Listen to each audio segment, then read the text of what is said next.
Hello? Hello? Okay. Now. Hello, hello. All right, there we are. Thank you all. It's now 6:12. I'm going to ask if we can take our seats and maybe continue working to get access, but I want to go ahead and get started. I want to thank the community who came out this evening and those who are watching online. That was something that we voted on back in, I believe, either October or November, and I'm excited that it will stay. One of the things that we heard from the community, right, is if teachers and staff and students will be returning to class, that the board needed to return. So we wanted to do so, but in a way that modeled safety, and that is why we are here. So thank you to those who came out, and thank you to those who are watching online. Things will be a little bit different. This is a committee meeting. Those in the room are able to ask questions. There's a microphone, which is at the front of the room. So if you would like to pose a question, just stay socially distanced, walk and stand in line. There are markers on the floor. Please allow for the microphone to be sanitized in between speakers. So that is one of the only rules. But just like if we were at Lincoln Center, you would be able to raise your hand. Instead of raising your hand, just rise from your seat, walk, stand in line on the blue markers, and you will be called on at the appropriate time. With that, I would like for a motion, or I'd like to call to order the March 16, 2021 Student Achievement Meeting. If I can have a roll call, please. Mr. McBride. Mr. Riddle. Yes. Ms. Hannah. Yes. Ms. Callahan Wozniak. Yes. Ms. Leguizamo. Present. Mr. Castellanos. Present. President Ewing. Here. Thank you so much. Before we get started, I also want to give kudos to all of those who made this happen, right? This wasn't something that we just were able to flip a switch and turn it on. So our IT department, our media department, those here at the building, if we can just have a round of applause to everybody who made this happen.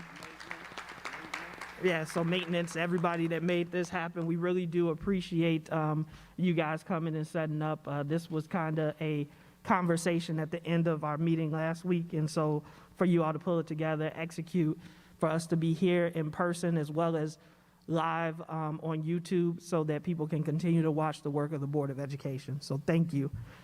With that, our first item is 3A, approval of the minutes. So we have approval of the meeting minutes for the February 16th, 2021 Student Achievement Meeting. It says read.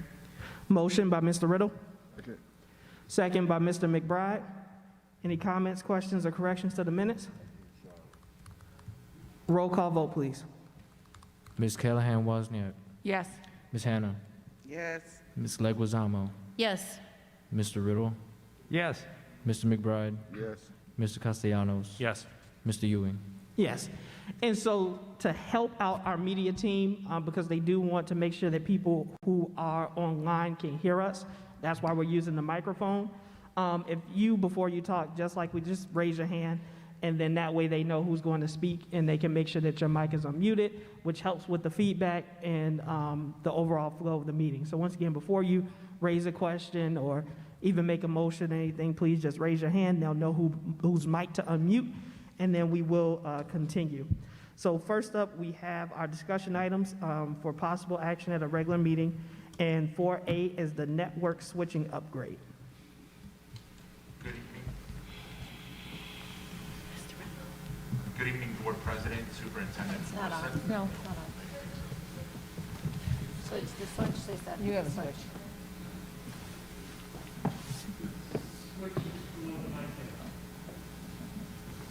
Got it. Thank you. All right, let's try that again. Good evening, Board President, Superintendent Plasencia, members of the board, members of the community that are here and online. It's so very nice to be in person. I'd like to call up Dr. Josue Cuevas to present on items A and B.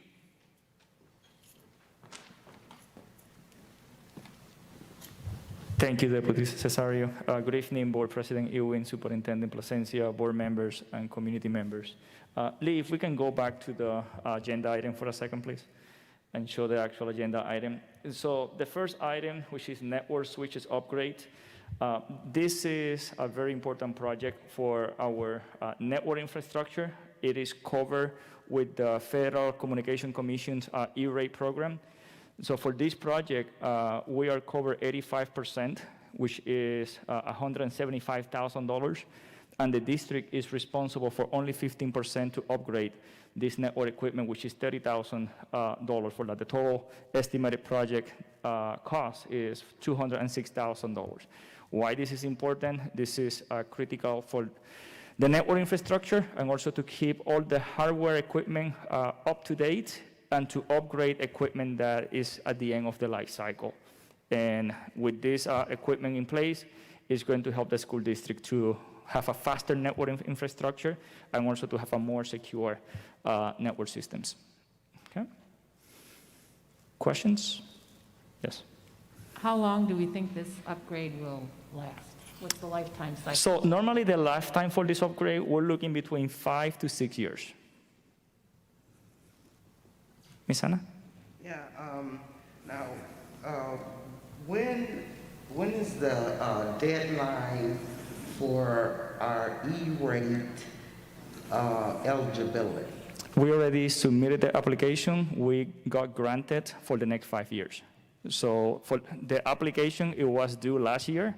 So we completed all the paperwork. We received the letter of authorization from the Federal Communication Commission. And the funds that we receive, those funds are going to be allocated for the next 5 years in our school district. So we're just in our first year of the... Yes, we are on the first year. Starting July 1st of 2021 is going to be our first year. Okay.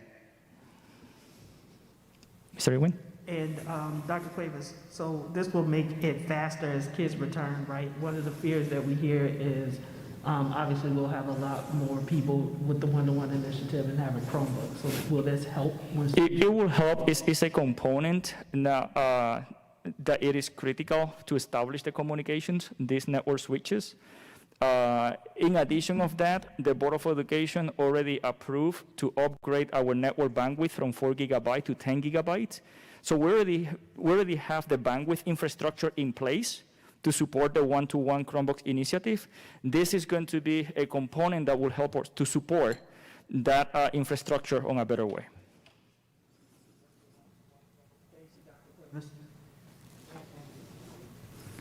One more question, Ms. Hanna. Yeah, we do have a meeting on the 23rd. No, ma'am, we moved the date. Okay, well, this is saying, bringing it forward at the 23rd. Yeah, that was scheduled, but it will be the 30th. So that was a typo. Thank you for catching it, Ms. Hanna. Okay. All right, if we want to continue on to item 4B, the network, new fiber, and closet cleanup. Yes. So Lee, if we can click on the actual agenda item for a second before we show the video.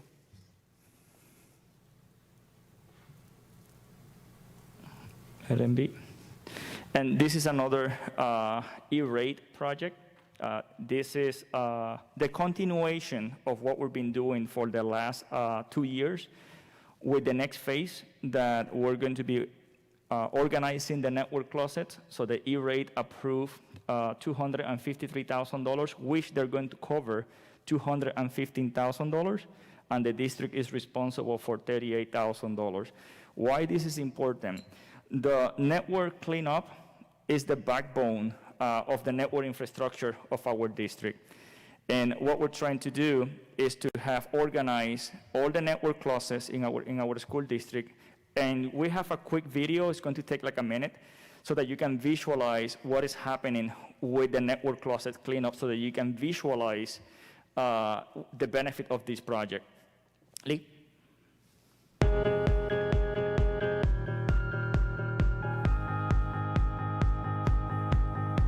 So this is the before. This is the before of that particular IDF, and after the cleanup, that's how it looks like now. So the cables are organized, they're all color-coded. So for troubleshooting, it is easier for the engineers, for the technicians to identify the network ports.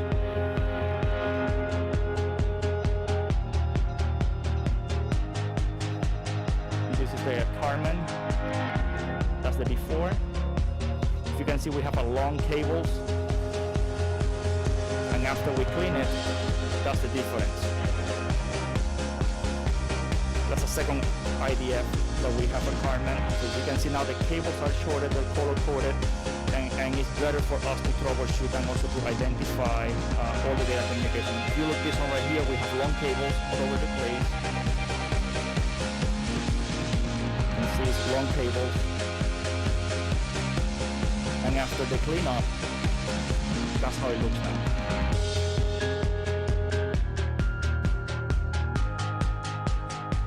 And that's the second closet after the cleanup. So the benefit of doing that is helping the network department to know exactly all the data ports, where they are located, how we can track them, and also for troubleshooting purposes and for cybersecurity reasons, it is critical for us to label every single data jack that we have in the district. So those are the benefits. Questions? Carmen is going to get the same thing as well. Carmen Elementary, I see Carmen Elementary Gym. Right, those are the locations where the IDF are located. So in the buildings, in the schools, we have multiple network closets. So some of them are located at the gyms, some of them are located in closets, offices, or even classrooms.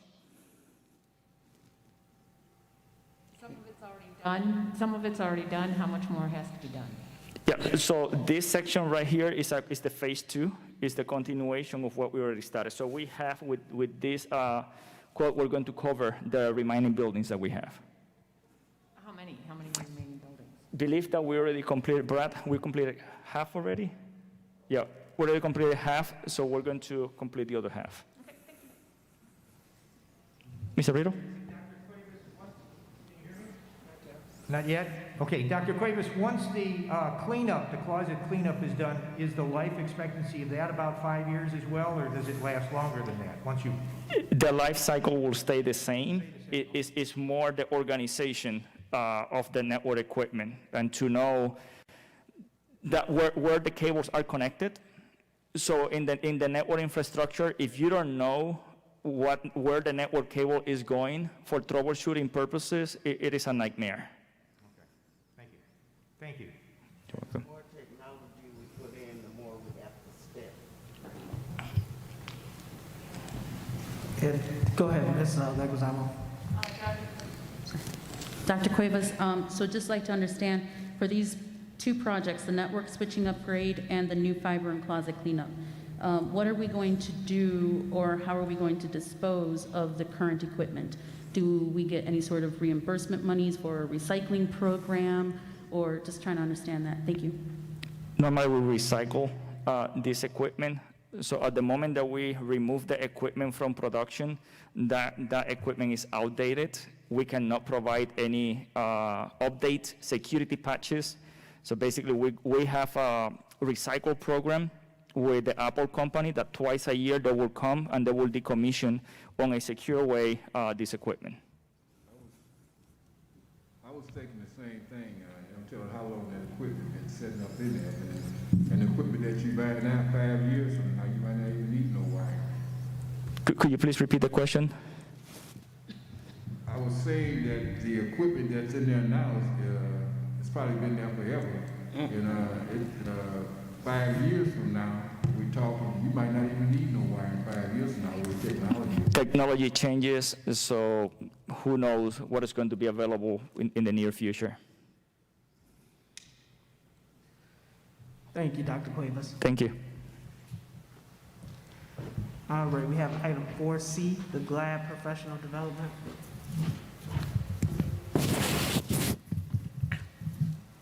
Thank you. For the next item, I would ask that our Director of Multicultural and Bilingual Education, Lisa Ambrosio, will come up to present.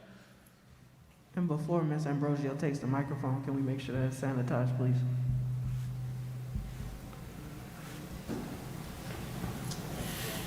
And I believe, Lee, that there's also a video to accompany this. Yes. So, Lisa, do you want it to play first? Okay. So, go ahead, Lee. Good evening, Superintendent, Board President, Board of Education, and members of the community.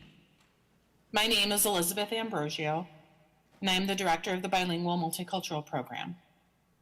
I am here today with members of the Steering Committee for Curriculum Mapping to present to you the next steps in our curriculum mapping work. In today's presentation, we will be providing for you a review of what our curriculum mapping is. We will provide updates on the work completed, provide a review of the professional development for the curriculum mapping work, which includes our guided language acquisition and design, or GLAD training, as well as principal and teacher training. We will also be presenting a proposal for additional teachers to receive GLAD professional development this spring. And finally, we will present our next steps for the curriculum mapping project. These are the members of the steering committee who have worked tirelessly this past year and a half, leading small groups of teachers and principals in our curriculum mapping work. On October 20th of this past school year, we presented to you our curriculum mapping work up to that point. And as you may recall, we presented that we had finished quarter 1 and quarter 2 of kindergarten through 5th grade maps. We also presented to you what guided language acquisition and design professional development training was, and how it provides strategies for teachers to facilitate the maps. We then walked you through a sample grade level map unit plan that included the literacy, social studies, and science standards.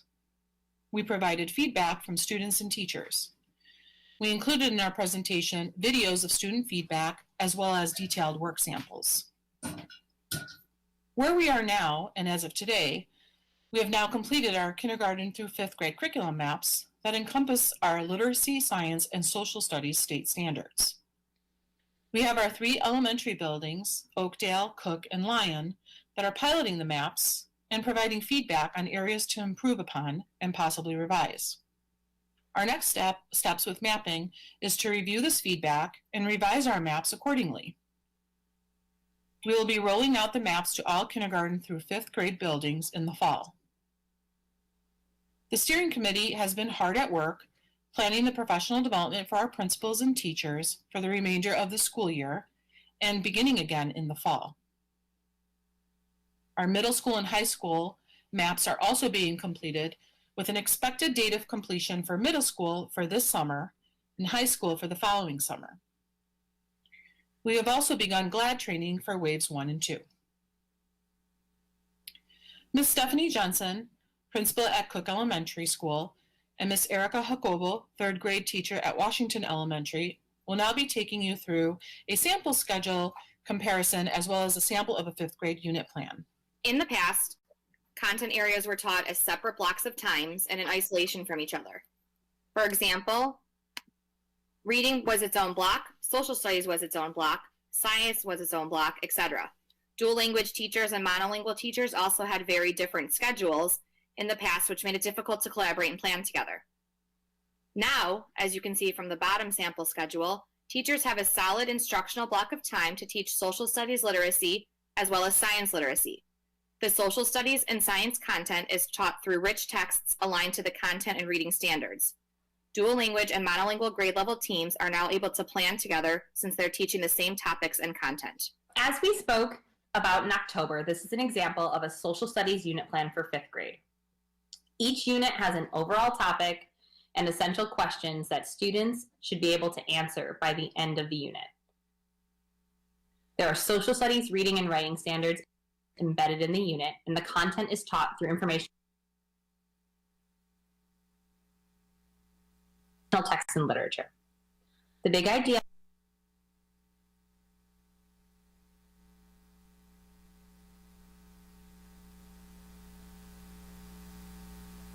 are the main concepts we want our students to understand by the end of each unit. So for example, in this social studies unit, one of the big ideas is that I want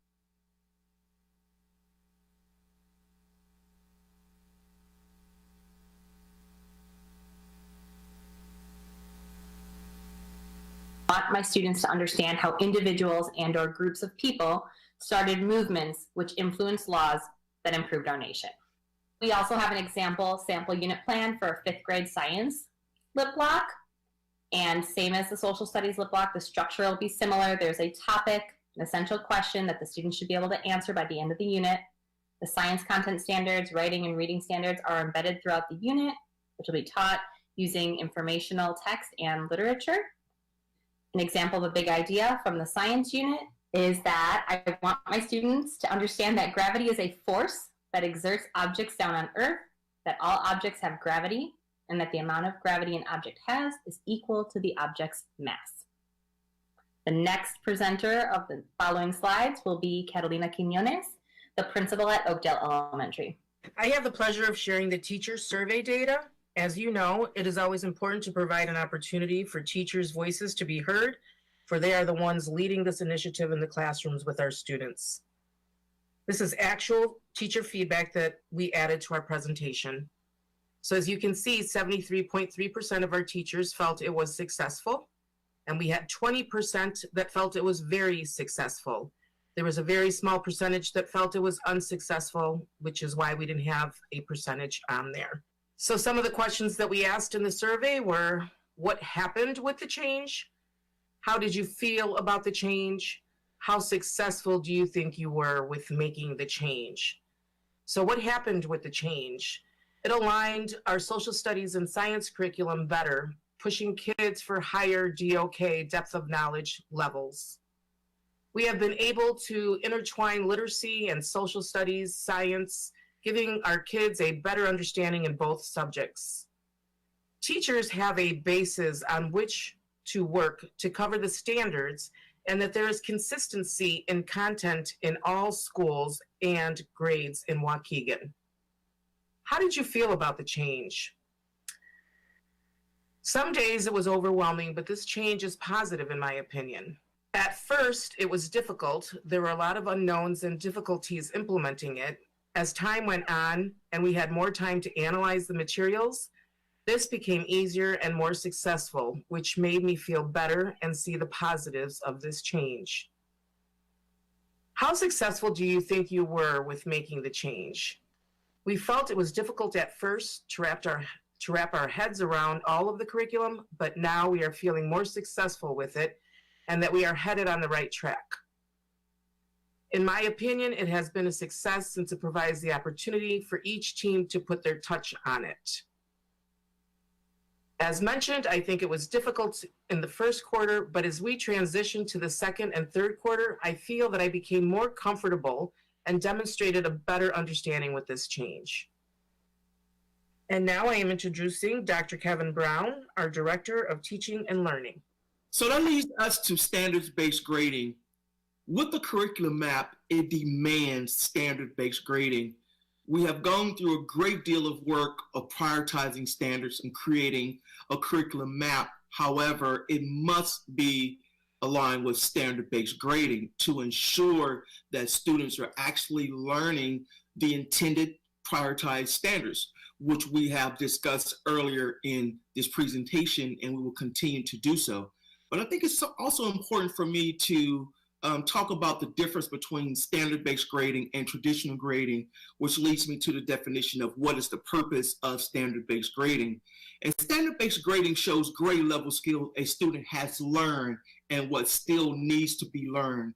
Standard-based grading more accurately provides feedback on students' progress. Standard-based grading are used by teachers to adapt instruction in order to meet individual needs. Some will call this differentiation. Standard-based gradings reflect mastery of grade level material or how well students understand the material presented in class. And most of all, standard-based grading more accurately prepares students for colleges and or careers. So this leads me to provide you the difference between traditional grading, which has been around for over 120 years, versus standard-based grading, and why we think it is important for us to move from traditional grading. When we look at traditional grading, which we're all familiar with, traditional grading often measures many different factors that shouldn't be included or compiled within a grade, such as homework, extra credit, attendance, behavior, and sorting and selecting, comparing to other classmates. But yet it doesn't paint a clear picture as to what a student knows and capable to do. But when we look at standard-based grading measures how well an individual student is doing in relation to the standard, not another student. Standard-based grading gives students and parents specific information on what the student knows and are able to do. It eliminates many of the factors that can pollute the final traditional grades, such as homework or participation or bringing in canned goods during Thanksgiving. It clears up the uncertainty about what a grade means. The goal is to do all we can to make sure that we provide the best representation of what a child knows and is capable of doing. Finally, when we look at grades, grades should communicate effectively and accurately to parents, to teachers, and to students. When we have standard-based grading, students are leaders of their own learning. When we have standard-based grading, we know that educators should provide multiple opportunities for a student in order to demonstrate what they can do. We know in standard-based grading, the feedback really propels students into completing the intended task once a student has received his feedback. And finally, standard-based grading provides more meaning in the grade to parents. It makes parents more aware of what their child is capable or children are capable of doing and where help is needed. And standard-based grading empowers students' confidence or enhances their confidence around learning goals because they are in the know as to what they know or don't know or partially know and how they should behave. This leads me to Amanda Price, who is the next presenter who will continue with this presentation around curriculum map and standard-based grading. So when we talk about standards-based grading and curriculum mapping, this slide exemplifies the point of intersection. When we worked together as a mapping team, we identified what our priority standards were. And this is what you can see on the top slide for the 5th grade social studies. All of the standards that are highlighted in the first square, 1, 4, 10, 2, 3, and 5 are the standards that are being taught. The standards that are highlighted are the standards that are going to be priority standards. How we determined priority standards was we looked at our high stakes Illinois state assessment, IAR, and looked at the evidence statements for how many times a standard was on the assessment over the last 4 years. So if you look at the column, the 5th grade column on the bottom chart, you can see that for RI 2, that 11 questions were asked in 4 years. So this standard was more represented on the assessment than some of the other standards, which is why we've deemed it a priority standard and represented it more times throughout the course of the year. So the standards spiraled. The last graphic on this slide just shows you a time for justice, the civil rights movement. This shows where all of the standards fit within a single unit. So that's kind of your one single unit.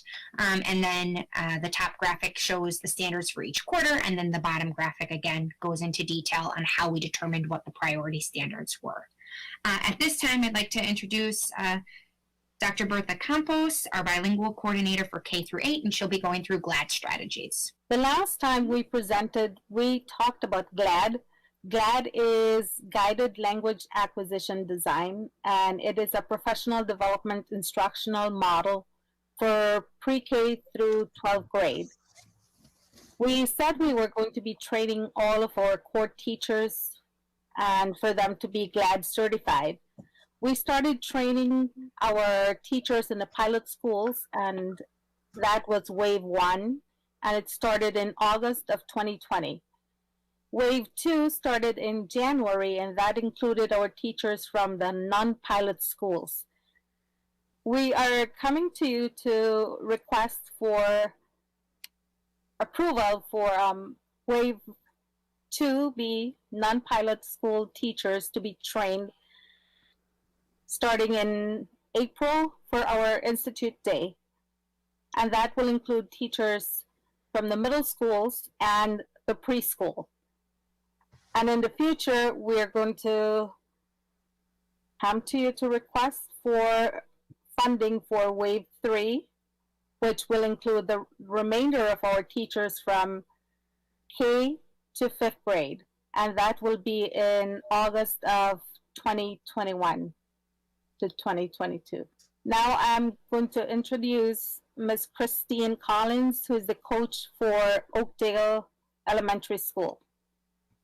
So since our training in the fall at the 3 pilot schools, pilot teachers have completed their online Be Glad coursework, as well as participated in a lot of professional development and PLC discussions around the GLAD strategies. And teachers have been implementing the strategies and adjusting them for digital learning. So on the screen on this slide, you can see 3 samples of some digital resources that teachers created that use GLAD strategies: the pictorial chart, the T-chart, and the inquiry chart. Teachers have shared that these GLAD strategies really help students organize their thinking and make an impact on their learning. We wanted to share a few additional examples of these strategies with all of you, so we created a short video of our teachers using and explaining some of these strategies, which is on the next slide.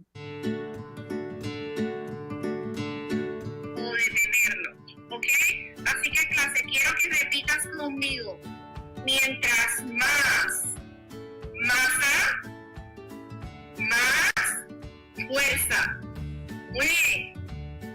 Mientras menos masa, menos fuerza.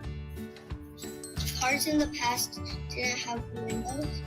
Did not have windows, right? They were very open from the top. And then cars now, Alex? And now cars have windows. Cars now have windows. Very good. What was another way that cars were different? Sí. Lo de los mamíferos, que nosotros lo trabajamos. Los peces. Y ahora estamos continuando con las aves. GLAD strategies is our inquiry chart, and it's kind of like a KWL, except on this one we write what the students already know and what they want to know, and we fill in what they learned along the way. So you can see I color-coded this as well. The blue is what the students had responded with first, of what they knew or what they wanted to know, and the green is what they learned as we were studying the rainforest this week. Show you is color coding. So as a class, we often fill out templates to help the students organize their thinking. And on this one, you can see that it helps them organize their exposition and summary. And then when students are completing their assignment for their exit ticket, they're able to look back at that chart that we made together as a class and use the same color coding in their summaries to highlight and make sure that they have all of the elements that were required in their summary. We're studying the different ecosystems in 3rd grade, so I made one with all of the different ecosystems that we're studying, and this is a GOIC. And the students, as we start out, have just the title here of ocean, and then they tell me what to put. They give me different informations and facts about the ocean and tell me which pictures they want me to put to have a visual representation of that ecosystem. And then we did an example of a team task activity we completed during our Unit 1 in 5th grade for ecosystems. Here we divided our group into small groups, 4 small groups, and then each group was going to inform about one type of ecosystem. Each student had the responsibility to investigate and to complete their own task in the team. Great. One of the strategies we are using for this quarter is the Cognitive Content Dictionary. We ask for a prediction from the kids and I fill it in as they tell me. Then we work on finding the meaning. The image the kids have been adding on their own, and the kids are responsible for writing their own sentence. At the beginning we modeled it, but now they're on their own. Mira, Aranza puso su bloque debajo de su cuello. Muy bien. Tú también puedes intentarlo. Aranza, puedes leer la palabra en rojo, que es en español debajo. Debajo. Excelente. Muy bien. Ahora viene otra. Steven's big escape. First, he wanted to go outside. He felt good about this because he had an abdomen and 6 legs and a head. He got hungry, so he ate yummy insects that are butterflies, bees, and moths. He tries to hurry because he's very hungry. He spots fire ants and knows that they are not friendly, so he hides till they pass.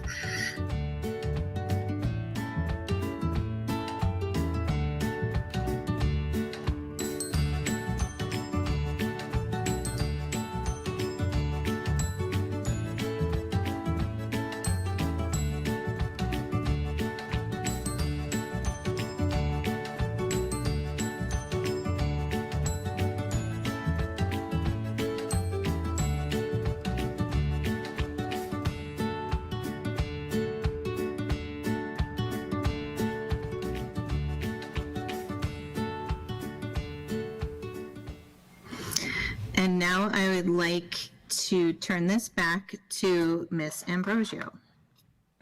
Our next steps will include making revisions to the maps based on the feedback we have received. We are planning Institute Day, April 12th, to include professional development for our teachers and principals on the curriculum maps, and our pre-K teachers and middle school teachers who have not been GLAD trained thus far will begin that training then. We have also begun working with the FACE department, and they will be creating a parent handbook guiding parents on the curriculum maps. We are also planning workshops for parents on the maps in both Spanish and English. We will also be purchasing additional text resources that are culturally responsive to complement our Ready Gen series. And finally, we will be working with the GLAD vendor on a new contract to introduce to the superintendent and board for approval for the 21-22 school year. And that concludes our presentation. Are there any questions? Go ahead, Ms. Oh, okay. Well, this seems like it's a very good program effort for the students. And is this just for bilingual, or is this for Gen Ed as well? So the GLAD professional development is for all teachers. Okay, and that includes all students as well, right? That's right, exactly. Okay, now, one other question. Has our student reading levels increased? So we just began piloting this year. So are you asking in terms of where we've piloted? Well, I'm very interested to know if our students' reading levels are increasing. Are they reading on grade level? Do we want a principal to help answer that question, to support? I can answer that. Taking it on. So I see that Dr. Brown is with us, and we did have a end of the year where we did see that we had growth on AIR in both reading and math. And Dr. Brown, you can correct me with your head nod or no, exactly what those percentages are. We'd have to come back off the top of my head. Last year was a hold harmless. There was no state assessment last year, and this year there will be no state assessment for accountability. The state is giving us flexibility on testing, and we have opted not to test our students when they come back to deal with the social, emotional, mental health of them and test them at the beginning of the year, next year. That does not mean that we are exempt from the test this year. It means that we will give them at the beginning of the year, next year, and once again at the end of the year.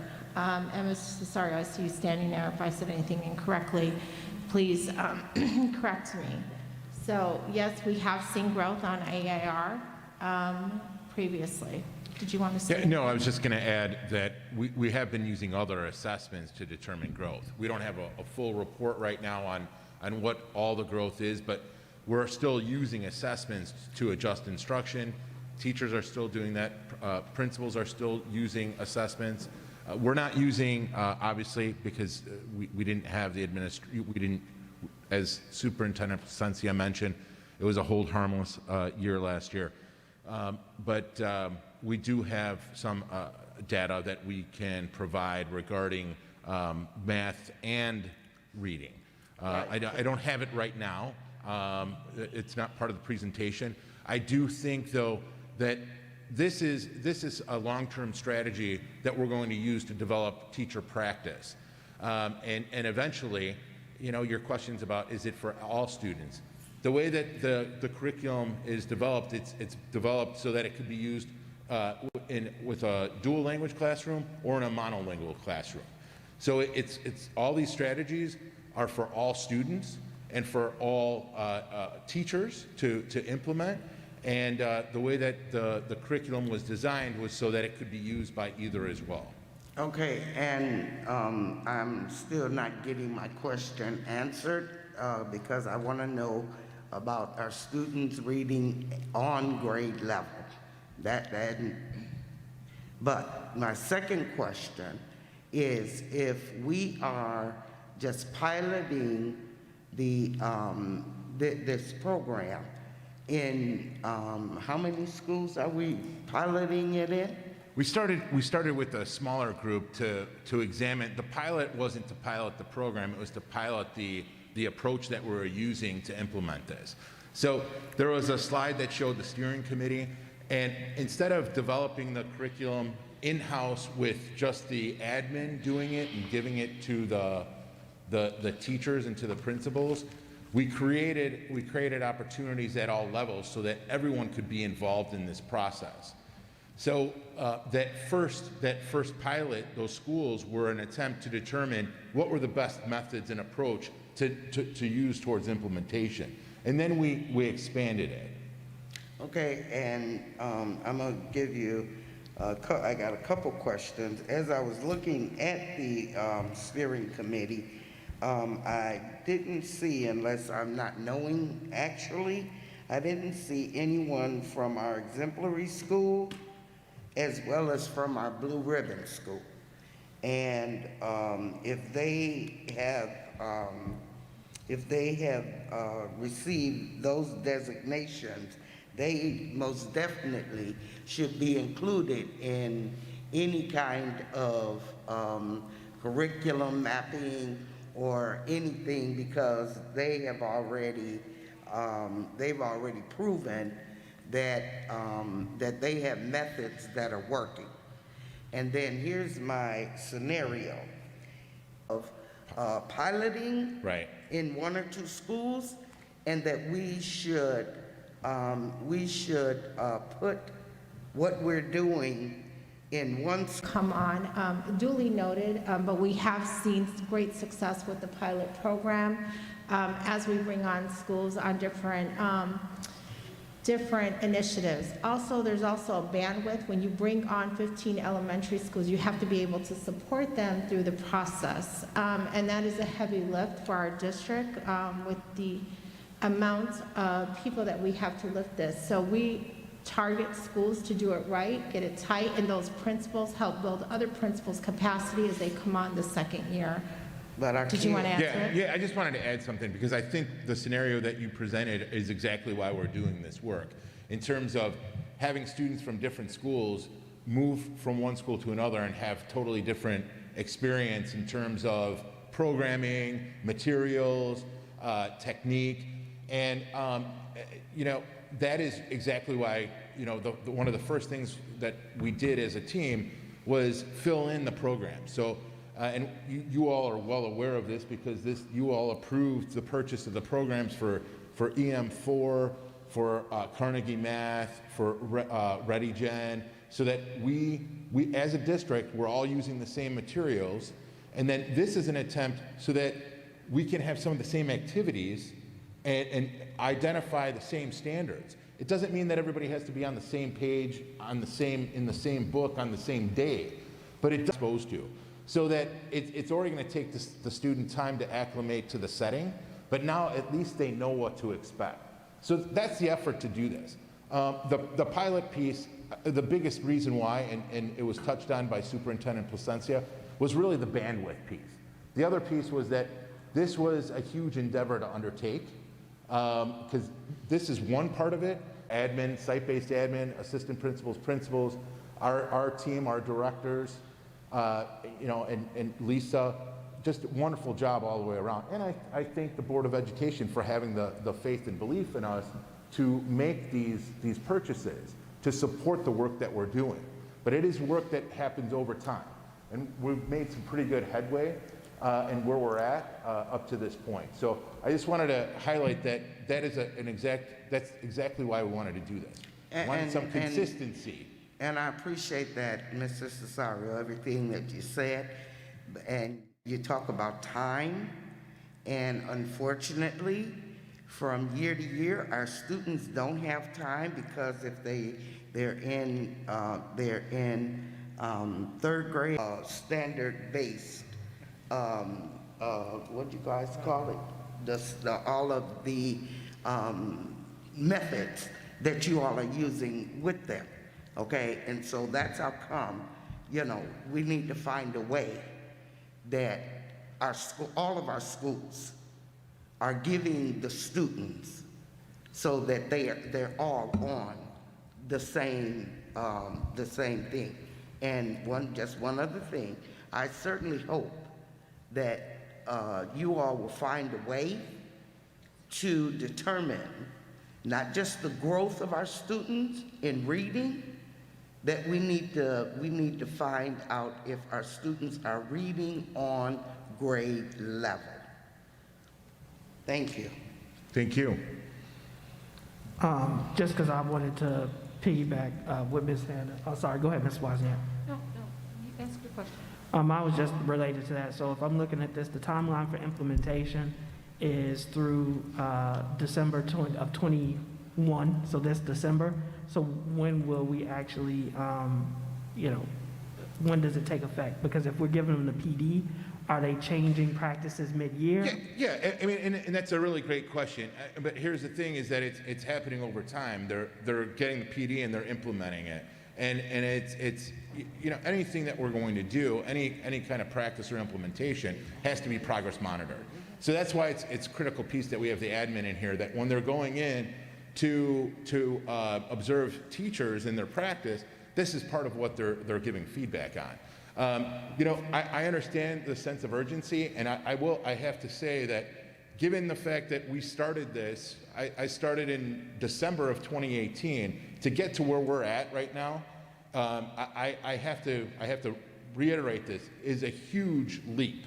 To not have a cohesive curriculum in a district this size, and to move to something where we are one piece away from having that, is a huge accomplishment. This is something that other districts, I would argue, what other districts do is they hire people from the outside, they purchase something. It does not look as good as what we have, nor is it as effective in providing teachers with an opportunity to engage with the work, and through that engagement, understand what the standards are, have that conceptual understanding, and then also be able to apply it. And this is at every level of the organization. So not only did it build capacity of teachers, it built capacity of assistant principals, directors, and our assistant directors, all levels of the organization. So it isn't something that you purchase and then it's immediate. It's a process. And that's what curriculum is. It's a process that is not ever finished. It's ongoing. We're using assessment to adjust instruction, and this is the same. We are applying, we're progress monitoring, we're checking what we need to adjust, and then we're doing it. And then we do that cycle all over again. So it is, there is a sense of urgency, and it is being applied, almost immediately. And then it's being progress monitored by the principals and the assistant principals. Thank you. And then I got just two. The one is, and I think you answered it, I just want to call it out, is I know Ms. Hannah had been pushing for cohesion in curriculum. That was one of the things that you talked about. Is this will address it based on what you said, right? Yeah, I mean, I think it's a great point. And that's why I thought it was a wonderful example, because that's precisely the reason why we're doing this. And during the implementation, it would have been, I think, again, it's the bandwidth piece. To do everything at once wouldn't, we had to scaffold the work that we were doing. No problem. Because we were still learning how to take this information, make the adjustments, and making sure that we had everybody on board. And it's not always as neat as we'd like it to be. If we could have brought everybody on all at once, I would have liked to have done that. But at the same time, we had to scaffold in order to make sure that we were going to be effective with this. And I will say this also, is that we continued this work in remote, right? We stopped for about a month, and then we were like, we cannot drop this. We have to get going. We picked it back up. We kept it going through the summer, all the way up and through now. And again, that's a testament to the entire organization, really. I mean, this is everybody doing this work. So it's really great. And my final question before I go to Ms. Wozniak is, does this address the perception that the bilingual program is not as rigorous as the monolingual program, right? It absolutely does, because the standards that we are mapping are actually not just Common Core, but the NGSS standards, which are our national science standards, and then also our C3 framework, our Illinois social science standards, as well as the English language development standards, our Spanish language arts standards, and our Spanish language development standards. So not only will we be testing students in their native language, right, but we'll also then be teaching to them in their native language, not just language skills, but those critical skills, right? That's right. And that's the goal, is eventually to have this be utilized so that we can have these dual language classrooms, and we can make sure that we have more of them in the district. Yes, I'm just going to go back to the point that it would be nice to have them immediately, but it does take time to really develop them so that we're doing this well. Right now, this is the foundation of everything that we're doing around curriculum and instruction. Thank you, Ms. If I could just say something really quick. Of course, I'm and so then as sorry. soon as Ms. Ambrosio is done, Ms. Wozniak. Sure. I just wanted to say that we hear you. You know, we feel the same way. We're very passionate about our students. We really want them to achieve. So we looked at high-stakes assessment, and we backwards mapped from there. So we looked at what our priority standards were, and we decided, okay, based on the number of times that we see these priority standards being hit on these high-stakes assessments, we're going to write our curriculum around that. And so that's what we did. And we had to start small, because you have to start small with some buildings and see how it works and get feedback from teachers and hear if it's working, see if the strategies are working. And then you go back and fix it, and you tweak it, and you come back again, and you try again. And that's pretty much what the process has been all year. So we just finished with quarter 4. We're very proud of that work, and we're ready to roll out next year for our K-5 buildings. We're very excited about that. And I think everyone in the community is going to be very excited about the work that we've been doing and the progress that our kids are going to make. And it's an exemplar of what we see happening in the classroom. The model that we're using is really learn, plan, assess. Learn, plan, assess. That's exactly what we want to see in the classroom. So not only is that this process in and of itself was designed intentionally as that, to provide people with an opportunity to learn as we're moving forward. Again, we could have purchased something, but it would not have hit everything that Lisa just mentioned. It would not have gotten to the cultural relevancy piece. And that has been something that from day one has been discussed since and I'm sure it's before I've been in the district, but that's something that has been loud and clear here. And rightly so. It's aligned to everything that we're doing around the equity work too. So I think it's important to note these things. So sorry, I didn't mean to take your airtime. Ms. Wozniak. No, I just want to understand the timeline. We piloted 3 schools? 3 schools. To begin with, and then we brought some more on this semester? No, we piloted this year at Oakdale, Lyon, and Cook. And so next year we are going to begin with all of K-5. So everyone is learning the same standards at the same time. So by the end of 2022, all K-5 the buildings. elementary schools will be up to this Yes, ma'am. system? Okay. So in a year, everybody will be, okay. Ms. Leguizamo and then Mr. McBride. Okay.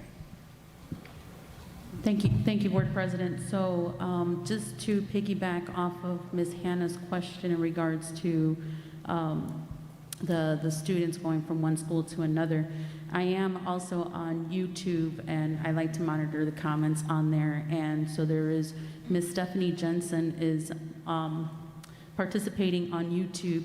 She's not able to make it today. So she did wanted to just comment, and I wanted to read her comments here. Student scores have increased on the Q2 to Q3 common interim assessments, also the CIAS, that have been given at the pilot schools, and we hope to see this increase.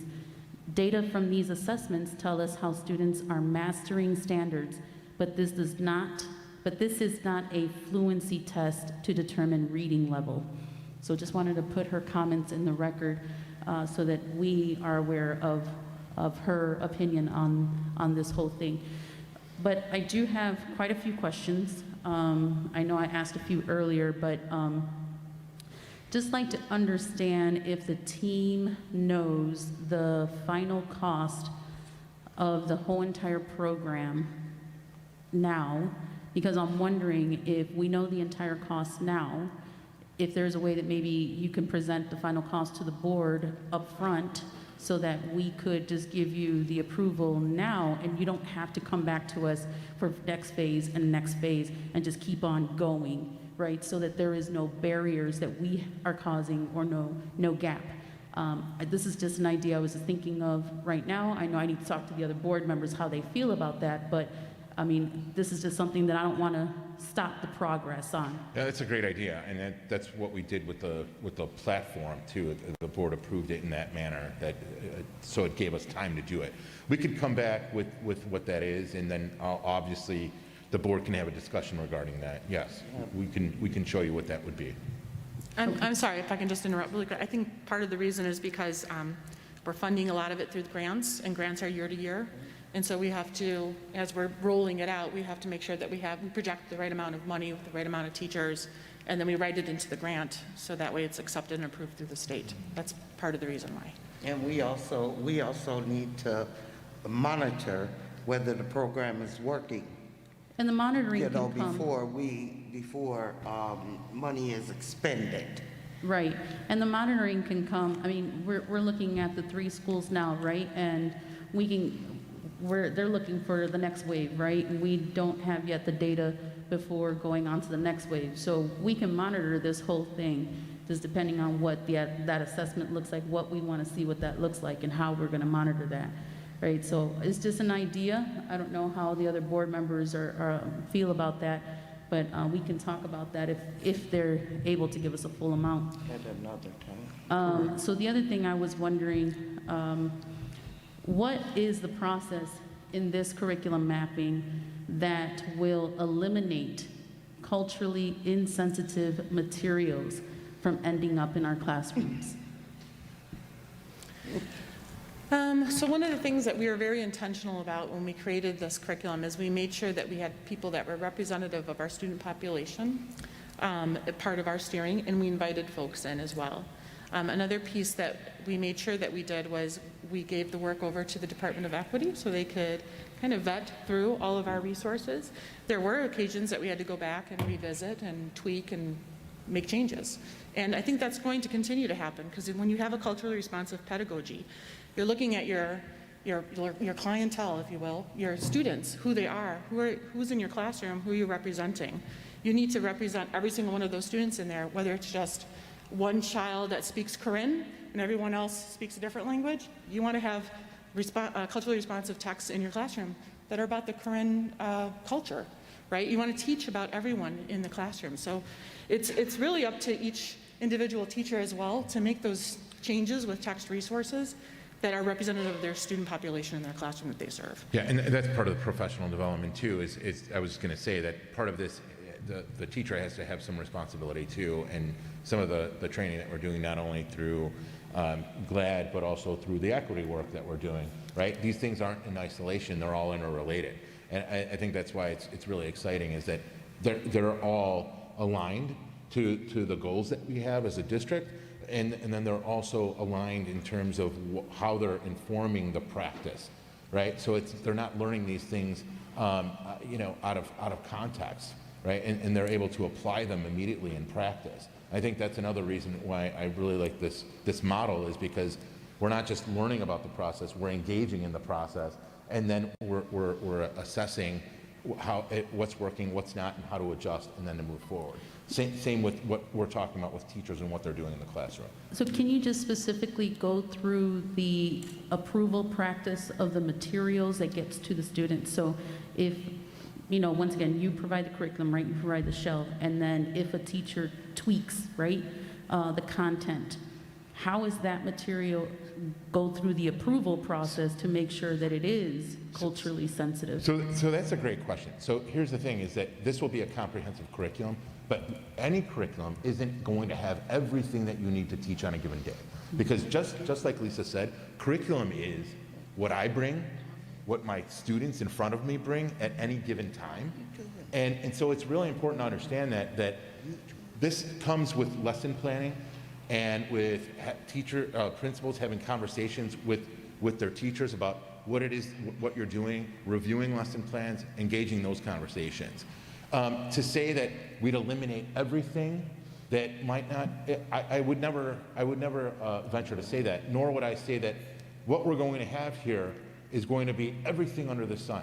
I will say this though, if you had a new teacher or a substitute teacher, they could go to this platform that we've created, look at the scope and sequence there, and look at those units and those lesson plans, and they could actually go in and teach with that. They would have everything that they needed there. But as you develop, right, it's like playing jazz. You know what the notes are, but then you can add to that, right? So I think that's important to note too, that with curricula, that A, it's never done, and B, it's expansive, and it's relative to who you are and who's in front of you at any given time, right? So I think it's important because I don't want to mislead or misguide and say, this is going to have everything, because it's not. Even the standards themselves are the minimum of what students need to know, understand, and do. So, and that's why with these priority standards, I think it's critical that they took this piece, because it gives the students, especially students that are in our district, that an opportunity to be successful on these assessments and to focus on those, because those are the ones that are going to be built on, and they're all aligned to the college anchor standards, right, to SAT. And so I think it's a scaffolded, and they're building blocks that we're working on. And Mr. you got how many more? And then I want to give Mr. McBride the final Last one, just question. wanted to talk about the grading. So the grading, where we talked about this, so is this going to be a complete overhaul of like our report cards, our grading system? Because we do have a policy in place regarding grades and how we do our grading system, and just wondering if we need to do policy updates. So that is an introduction. Dr. Brown couldn't be here this evening. He just couldn't be here tonight. So anyways, that was a preview, and it goes hand in hand with this work that we're doing. Nothing will be done before there's a presentation to the board. And as you mentioned, that is something that we have to examine too, is the policy. And so there's practice and there's policy. There is definitely a connection there. Right now, what he is engaging with principals and teachers is really talking about what is grading, right? And how does it differ from standards-based grading? I will say though, everything that we're focusing on, it's standards-based, standards-aligned, and the focus behind this is to change from students being compliant and doing, making sure that they're just doing activities, to how do I know that the student can master this skill, or where they're at with this skill? It provides them with more information. This is what your strengths are. These are what your areas of growth. And here are the 3 things you need to do to get to that next level. So I think that's again, this is part of a process where we're educating. We can't go from 0 to 60, because you're right. It changes everything. And so it's going to involve conversations not only with the board, it involves conversations with our organization, it involves conversations with our stakeholders, and it takes an opportunity to engage in this discussion about what it means. And how is it, most importantly, ultimately, how is it beneficial to our students? Because that's what matters most, right? What is the research telling us? How has this worked in other districts? So it's not going to happen. We're not going to. I don't want anybody to be surprised. And part of that transparency is having that included in this presentation, because that is like the next edge of work, but it is aligned to the work that we're doing here. Mr. McBride, final question. I just want to say that I was was looking at the presentation and I enjoyed it. What I seen in the presentation, it was something different, out of the norm. I see a different style of teaching. Every kid learns different. In the presentation I gave, I see they use examples in the charts, sceneries, and ask that child, what do you think? And that child had a chance to express themselves more than something that I might see and you may see. They had a chance to use their own brains. And you gave them an opportunity to engage, and once they do that, other things start to develop along with it, and that's a sign to me that you're learning. So I really enjoyed the presentation, and I'm looking forward to, as you guys get all the kinks out, it gets better and better and better. Thank you. Thank you. Okay. Can I just say something, Brandon? Just quick. Yes, just really quick. Go ahead, Mr. Castellanos. and then- Oh, okay.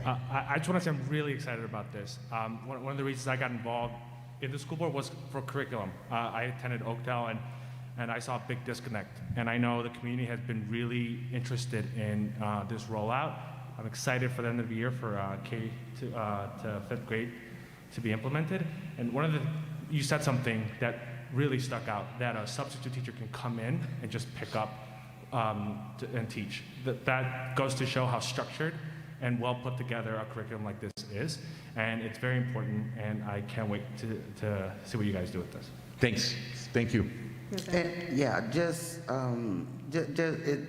it just brings back to mind what I was looking at, something that one of the best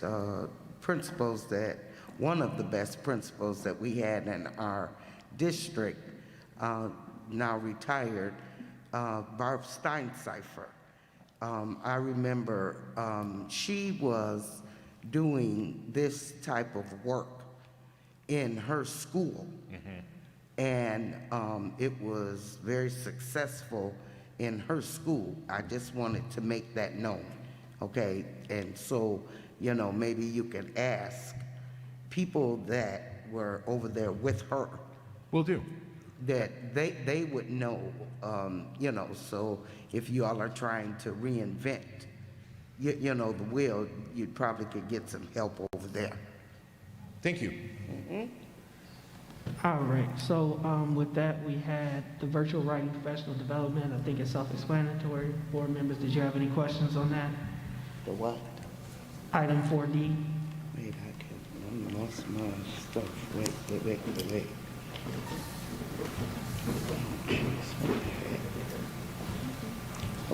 Oh my God. Yeah, so it's just $850 for staff to go to during summer break. They're not compensated for regular work hours, but it's a workshop, $5,950. Right, but that's the question. How come it was just that many? That many staff? How come we can't have more? Yeah, I think that was, if you could speak to that. Ms. Hannah's question for item 4D is around why just that many staff members? For 4D? Yes. D. D. D is in dog. No, that is wrong. It's right on here. So 4D is related to, There's 5 staff members that were proposing to go to this training. It's the instructional leadership team, teachers from each grade, so that way they can come back and present it to their grade level colleagues. Thank you. They can be part of they can be part of the learning and lead it and build capacity in the building. And how long have we been using this GLAD professional development? Where was the last presentation for this, the writing strategy? Right. Oh, okay. Right. I should have. Okay, I'll forego that question, but I will be asking that one to you. Since last year. Okay. And with the virtual writing professional development. That's for Lion. Yeah, Lion. Okay. So any other questions on 4D? Wait, so like for us board members, we're seeing D is E up there. it's two different. Correct. Yeah. So 4D specifically is virtual writing professional development for 7 instructional leadership team members at Lion. So the question, I believe, that was answered was that was the instructional leadership team from Lion that is gone, which is why those individuals were selected. 1 teacher from each of the grade levels plus 2 additional, which came out to $5,950. So is this a pilot too that that Lion is doing? Because I'm sure that other schools would like to learn the virtual writing as well. So this is not a pilot, this is just a workshop for the school to work more intentionally, to be able to do the curriculum maps better and do writing better in their building, as writing is part of the curriculum maps. So they're Yep. Sorry. Hopefully, yeah. Oh, it's very loud. So no, it's not a pilot. It is a writer's workshop at Teachers College of Columbia University that is really set to really enhance the writing skills and strategies that teachers use. It will enhance our work with curriculum mapping and our school improvement plan at Lion. Right, and so my question is, why just Lion? Lion. I'm glad that they're going. Yeah.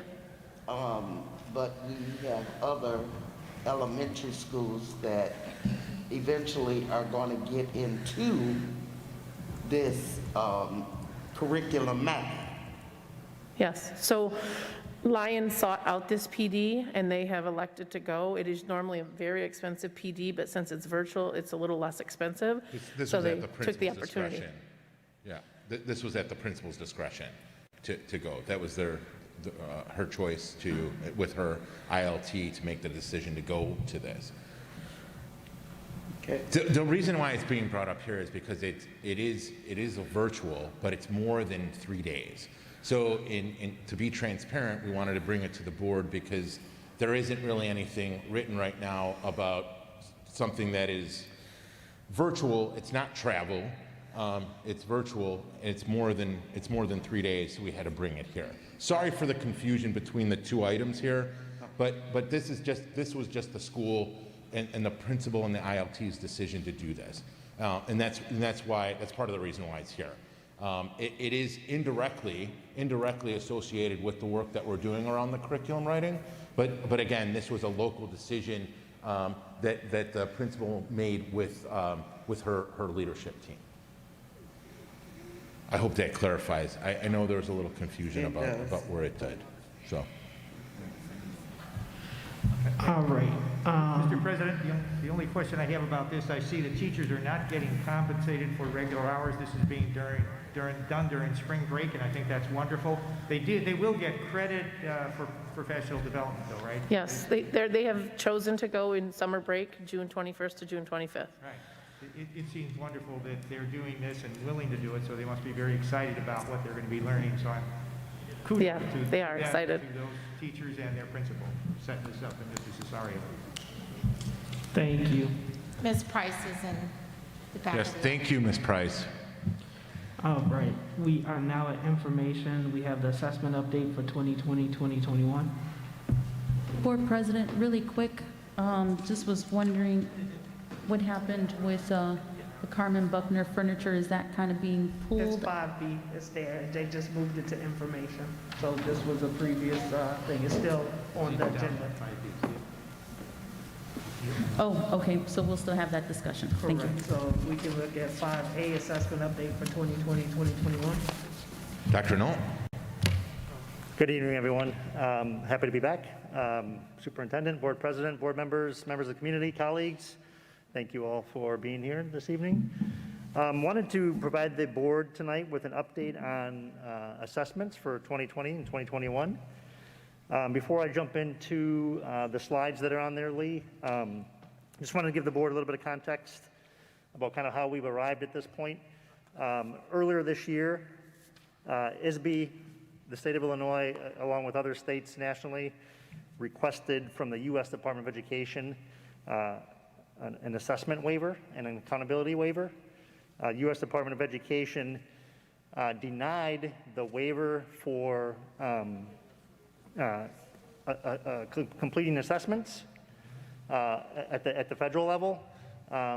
So as a result, ISB is requiring that districts across the state of Illinois create an assessment plan for this spring and moving into the fall. Now, despite denying the waiver, the U.S. Department of Education did afford states a lot of flexibilities in how they are administering the assessments. So I'm going to share some of that information with you this evening.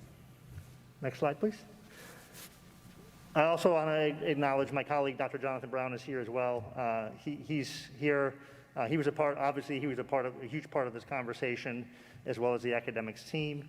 And he's here to answer questions. If we do have some additional questions, he can support as well.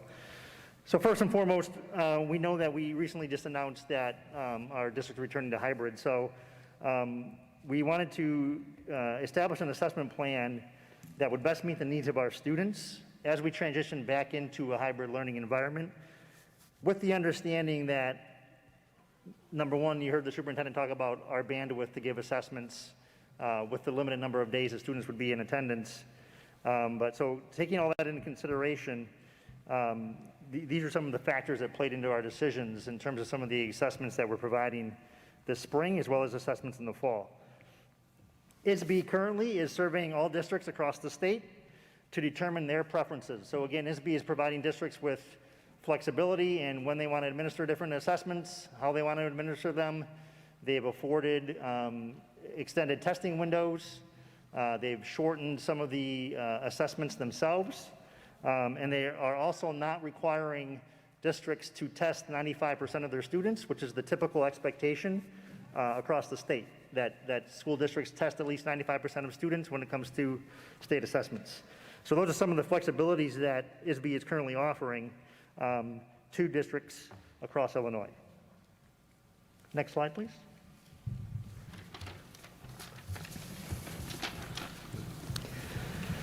ISB is also requesting, as you heard the superintendent mention earlier, that all districts across the state of Illinois be held harmless to assessment results, as well as the ESSA indicators and designations.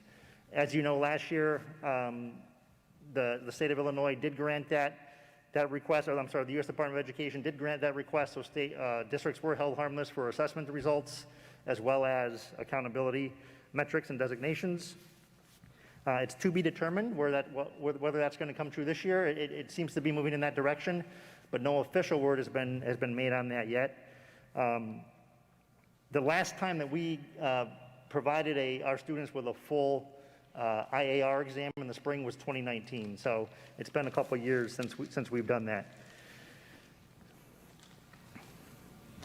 In terms of the plan, and I'll get to the plan in a second, the district's going to start to communicate, obviously, with all of our families about what that spring assessment administration is going to look like, as well as what our fall administration is going to look like. So those are some of our next steps in terms of getting the information out to our schools with more details and getting the information out to our families, and then obviously starting to schedule these exams in the desired windows that we have available to us. This last slide really shows you kind of a breakdown of the exams that districts were required to administer across the state. And I must say that prior to arriving to this decision, there was a lot of conversations among the academics team and the executive team. We presented the teams with 4 different options of how we might roll this out. And to be honest with you, there really wasn't a good option that could be agreed upon by everybody. Essentially, it was a double-edged sword, because you either try to complete as much testing as you could this spring, or you try to complete as much testing as you could in the fall. But either way, you had to you'd still be responsible for testing students. So we came up with kind of a balanced approach in terms of getting some of the assessments out of the way this spring and moving assessments to the fall as well. So if you look at the 6 assessments here that we're going to be responsible for administering, You'll see the far right column is the time frame of when we intend to administer these assessments. So the kids assessment, which is a kindergarten assessment, will be done this spring. The IAR, the Illinois Assessment of Readiness, in grades 3 through 8 will also be done this spring. The SAT, which is, that date is predetermined by the College Board. That assessment will be happening in April. We'll have 2 administrations for all our 11th graders and our 12th graders. The first administration will be on April 13th, where we'll test half of the juniors. And then on April 27th, we're going to test the other half of the juniors, as well as those seniors who still have yet to take the SAT. The state of Illinois did waive the PSAT 8 and 9 this year, so there's no PSAT for 8th graders, 9th graders, and sophomores. And then if you look at what we're going to be moving to the fall, we're going to be shifting the access test to the fall for our English learners, the Illinois Science Assessment to the fall for our 5th, 8th, and 11th graders, and then our DLM assessments, which are assessments taken by some of our more cognitively challenged diverse learner students. So again, the rationale really, when we looked at the windows that were available and we looked at the focus of our district on getting kids back into school and really focusing on some of the social emotional needs and mental health needs of students, we decided to break up the assessments in this manner. I will say that the current schedules or the current windows that we've established will allow for pretty much the entire month of April for students to come back into buildings, get themselves acclimated to their schools, start to establish relationships with their teachers again, their peers again, et cetera. And we will not start doing any testing at all until May. So it does give us a month of time for those students that are coming back right away in April. We know our phased-in plan, our students will be coming in through the month of April. So any questions on the plan? Any questions in general that we can possibly answer? You're welcome. I just have brief ones. I know that the PSAT isn't required, but given, or they're waiving it, but given the concerns that we've had related to SAT, we know that the more that students are introduced to it, the better that they do. So if we test in the spring for the SAT, are we also planning to test in the fall? I know there's a fall administration for the PSAT 8-9. And typically there's the optional SAT in October. Is that correct, Dr. Brown? Correct. Yes. Well, that's what I'm thinking about is the SAT that you take in October, so that our students, especially those sophomores that are the rising juniors, are exposed to it. And then if we give them another opportunity, they typically would score higher in the spring. So you're saying twice? Likely, we would have the opportunity to do it in the fall, but we wouldn't do it this spring. Normally in the spring, the state pays for it to happen, and they canceled it for the entire state. But yeah, it wasn't even waived, it was option canceled. to My pay apologies. for it on our own in the fall. So we can pay for it, but there's the option to do, so right now, and I just want to make sure, we are testing this spring, and then there's an option to do it in the fall, but it would be paid for by the district. We're testing SAT for 11th and 12th grade this spring. And then in the fall, if we were interested in 9th and 10th graders participating in the PSAT, we would have the option to pay for it. Yeah, Typically in October, we do the NMSQT for the 11th and the 10th graders, but in this case, it would be looking at 9th graders also.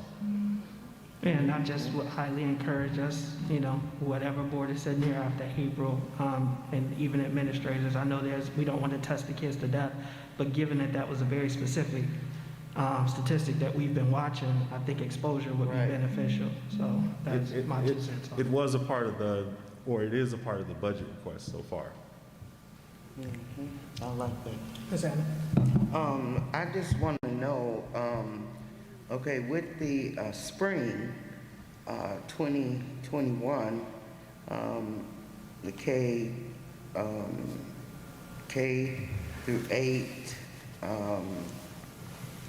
I understand we probably will be able to maneuver, I hope, with the juniors and seniors, but with us planning to come back hybrid, how will this, the test be administered?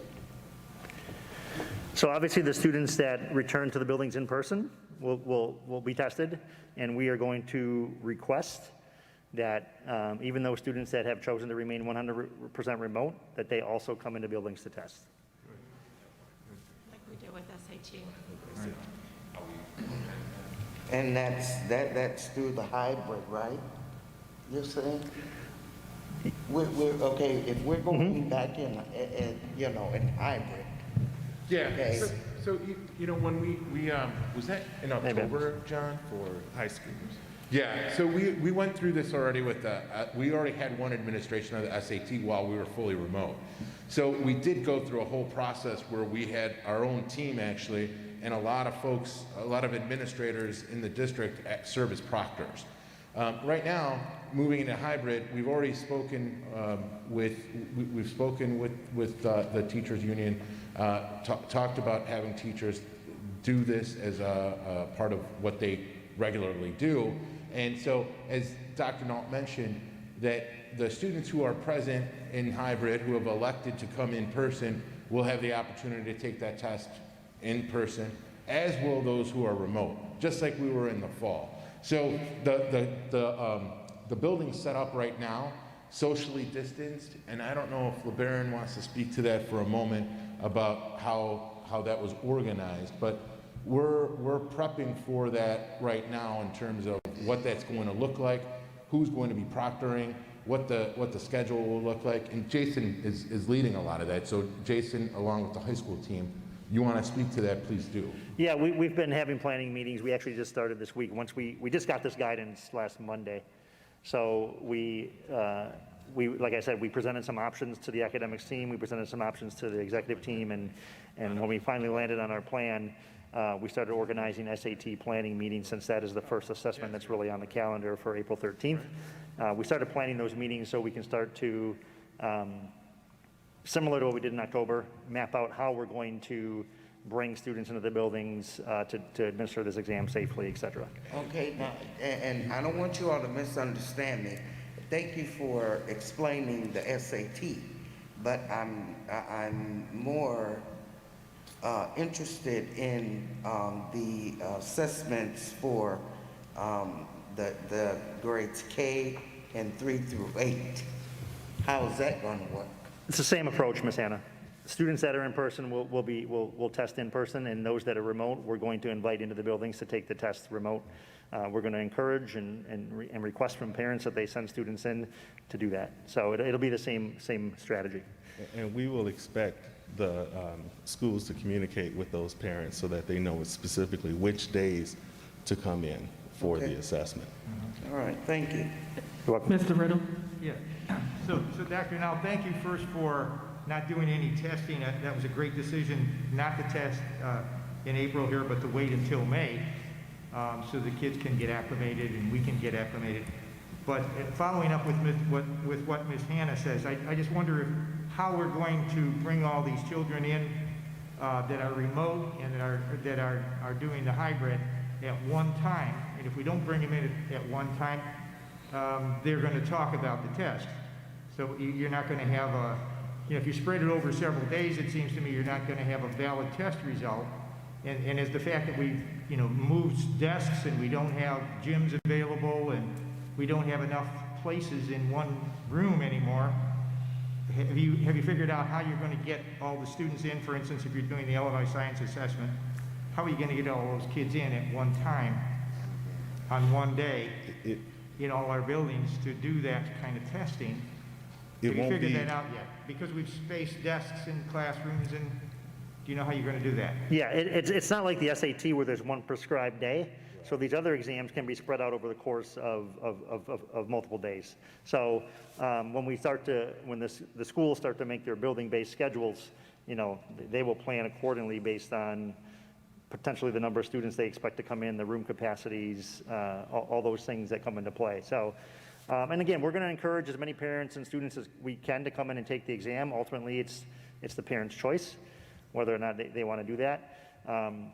As I stated earlier, there is not the 95% testing threshold that we're typically held accountable to. although we're still going to try to get as much students to test as possible so we can try to get an understanding of some of the learning loss that may have occurred while students have been out since last March. And principals understand how many students are allowed to be in the building and into certain rooms.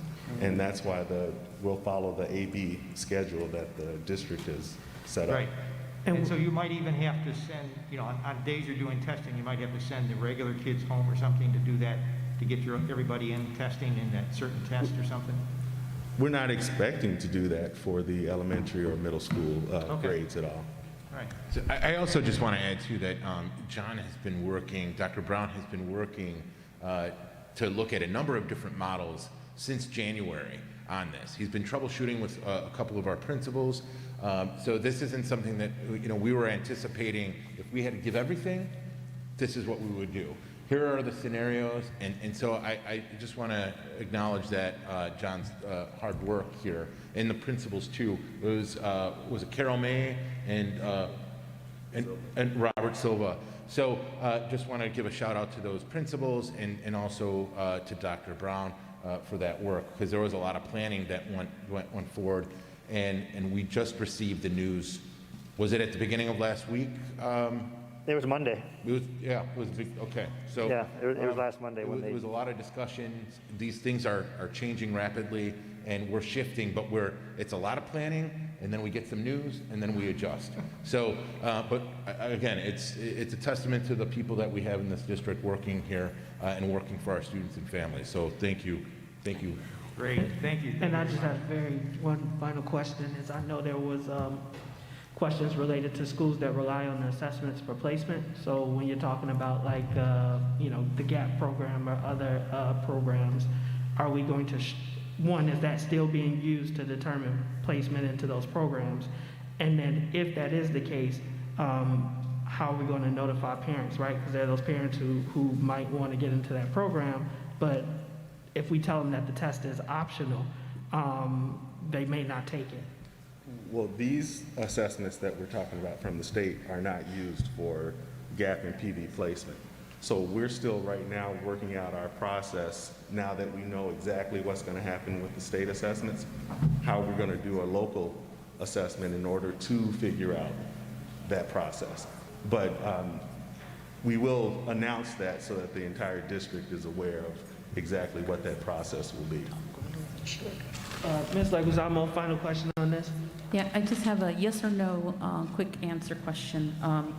I just wanted for clarity. So families that opt in for the remote learning, they will have the option to test in a building?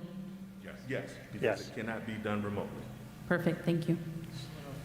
Thank you. If we can get thank you for the presentation. Thank you. Can get Carmen Buckner was the furniture. Were there any questions related to that item? Hopefully we got the chairs. What type of chairs are we buying for them? There's a question about the chairs.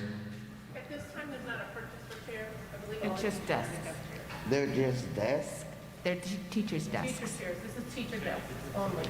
I visited Carmen Buckner with the update of how it's going for the. Carmen Buckner's already received classroom furniture. Right.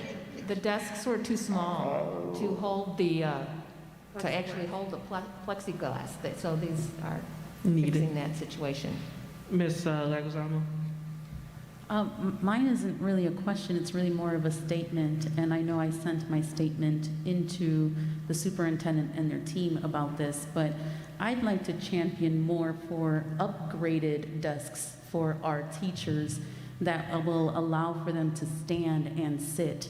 I think that this is very old school, quote unquote, right? And there are, I think, a lot of other systems as we're looking to change the look and feel of our educational systems. I know we did a lot of that work, I can't really say that word, but ergonomic seating. Right? Ergonomic. There you go. Seating for our students. I'd like that same option for our teachers as well. And I know, I mean, these desks are not cheap. They're a good $500, and I think I provided a link to a potential desk option that gives you that ability to stand and sit for a little bit less than $500, you'll have to buy a different system for the cabinets, right? But just kind of looking at it, I'd just like to champion that and make a comment about that. And I know the administration team had a little bit of time to look into this. Yeah, so this came about because I was walking schools to see if we were set up for our hybrid return. As we know, Carmen Buckner was one of our first schools to get new furniture, but we still have old desks, along with Lion and some other schools that I walked through. I'm going to turn it over to Mr. Moulton because I believe that Mr. Silva, I told him that we would buy the teacher's desk, and I believe he found desks that he would like. But this week, in conversation with Mr. Moulton, we are looking at desks that we are going to buy for all teachers and phase it in to schools as we buy new desks for our students. So, Mr. Moulton, and you may want to circle back with Mr. Silva. Sure. Thank you, Superintendent Placencia, community members, board, and staff, those that are here this evening. So as Ms. Placencia mentioned, at the time that we built the new additions for the elementary schools, with the furniture we had for students, and we also purchased for staff in those classrooms. One of the things that we were looking into doing was making sure that we could have similar style desk as what was in the new addition for teaching staff, and we could mirror what we're doing for the student desk replacement at the schools to do the teachers when we do the students. And as the schools continue over the next several years replacing and updating their furniture, we would look to do the same, work with the operations team and the finance team to do the same to ensure that that was included with those furniture acquisitions. Yeah, so we're going to hold this until Mr. Moulton can circle back with Mr. Silva, but I believe Mr. Silva picked this out as a result of me stating that we would purchase desks for his staff. We will still continue to purchase desks for his staff, but I like Mr. Moulton to be able to have that time to have a discussion with him and show him the desks that he had previously seen. So we'll table this for now. All right, yeah, and I don't know if the board wanted to comment on that, but just, if they're also on board with getting, just flexible desks for our teachers, I think that would be very innovative for our classrooms. So thank you for that. Yeah, I just Googled good-looking school teacher desks, and there's some good-looking desks out there. And I know Mr. Silva has better taste than that, so come on. Very good. No, and I think we keep talking about making the necessary investments. These are the investments that I think people have been looking for, and that's for us to push it into the classroom. That was the thing that I noticed on my tour as well, was the condition of the teacher's desk, right? And the student desk as well. When you walk into it, and we've been principals making sure that they're matching sets and matching chairs, and but that is important. The aesthetic is important. We purchased all the teachers the MacBooks. I thought it was the right thing to do. I'm sure there would be many staff who appreciate the upgrade in desk. I have a desk that both, stands and sits, and it does make it more comfortable during a work day, and especially as we purchase some of the new materials that we hopefully will approve or have approved for Dr. Clavers, right? As we move into the future, we want to make sure that our furniture is compatible with the future of the classroom. So thank you for raising that issue. Ms. Leguizamo, as the superintendent said, she'll look at it. Maybe if we just come back with what would the cost be to implement it at all schools, and then if we have to break that into phases. Yep. So we did look at that. We're going to have to wait for that. We're going to phase it in because we want to ensure that we're also getting the students' desks at the same time as the kids. And we'll come back to the board with that at our next student achievement meeting, if not sooner. Thank you. Final comment on this goes to Mr. McBride, and then we're going to close this meeting, take a 5-minute break, and open up the second meeting. My comment is some of these desks that when I walk through some of the schools, are some of the same desks that I've seen for years. And I want to use Lion School for an example. I used to referee basketball over there, and I went in there to look at some of the new chairs that was bought, because I think we had a conversation one time here about chairs being bought. And when I looked at the chairs that was in there that we replaced the new ones for, all I could just say, well, this should have been done a long time ago, because some of the chairs that I seen had screws coming out from out the seat, and it looks like to me that, we're talking about a kid falling. kid could have sat on a screw from what I can see in them chairs over there. And when you speaking of upgrade, Brandon, just the fact of what I see, I always use that phrase, and I'm gonna use it again. We went from a cotton sack to a Cadillac over there at Carmen School. So once again, I appreciate the administrators and the teachers for bringing it to the administrators' attention that it was a need, and the administrators buying into the comments that was given to them in reference to needing chairs and us buying the chairs for the schools. I just think when you start and look at where we were at and where we're at now, I see a lot of improvement in terms of, I was just riding down Macquarie on my way here, and I looked over at Glenn Floor School. I got excited because it looked, it don't look like the old building I used to see coming down Macquarie. And I just want to say too that I think that our parents should sometime get a walk through the school and see some of the improvements instead of us telling them about it. I think, and I just want to say for the maintenance, the administrators, who's ever behind all of this, keep up the good work. Thank you. Like a motion to adjourn? Board President, Yes. did you want to catch the one on you? Are you doing the YouTube? Oh, sorry. No, there's a question on YouTube for student achievement. Just wanted to see if somebody wanted to ask it and You answer can it. ask it. Those questions, if you want to ask it, you can. In order to participate, you got to use that microphone. So if a board meeting member wants to ask that question on the community member's behalf, you go ahead and do so. Yeah, I'll ask it for the community member then. It's just really quick. It's not related to any of the topics that we had today, but they wanted to ask, just scrolling up here, can you please clarify if the high school students will be following the schedule that ends at 1:10 or the one that ends at 3:10 when school resumes on April 5th? I don't know if Miss Patty's here, but we're going to have... Okay, she can come up and give some details, but essentially right now, we're still working through those details. A big part of that, and this is not evading the question or anything like that, but there are so many factors that have come up, and I stated this yesterday in our Facebook Live event.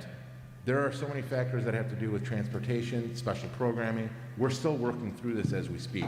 LeBaron and I, along with Nick and Jason, had a meeting at 2 p.m. today. This was a topic of discussion in terms of the schedules. Elementary is pretty much set. High school, we're still working on, and a big piece of that is the transportation. So we don't, if you would like to relay, or they can hear me now, I guess, but just to let them know that we're continuing to work and, in fact, try to incorporate those factors. We don't have anything solid right now. As soon as we do, and we hope to soon, we will publish that. And as Nick has stated, we have outlined these Facebook Live events so that we can be as communicative with the community, with parents, with students as possible. Because right now is our time to really firm up a lot of these details. But as we're doing so, we're also coming across some factors that we just didn't, that were unforeseen. So long story short, we're working through some of these right now. I don't know if any of the other team members would like to add anything, but that pretty much sums it up, that we're working towards that right now. All right, sounds good. They will see that response either being posted on our website or via the Facebook Live videos. So thank you for that. Thank you. Board President, I yield our time to you. Thank you. With that, I'd like for a motion to adjourn. So moved. Second. All right, roll call. Ms. Callahan Wozniak, Yes. Ms. Hannah, Yes. Ms. Leguizamo, Yes. Mr. Riddle, Yes. Mr. McBride, Yes. Mr. Castellanos, Yes. President Ewing. Yes, meeting adjourned. All right, and we're going to take just a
participating by YouTube. We just needed a quick break, so thank you guys for sticking with us. I'd like to call to order the Operational Services Committee agenda for March 16, 2021. I can have a roll call, please. Ms. Hannah? Yes. Mr. McBride? Yes. Mr. Riddle? Yes. Ms. Callahan Wolfient? Yes. Ms. Leguizamo? Present. Mr. Castellanos? Present. Mr. Ewing? Yes, all right, we are going to go to item 3A, approval of the meeting minutes for the February 16, 2021 OSC meeting.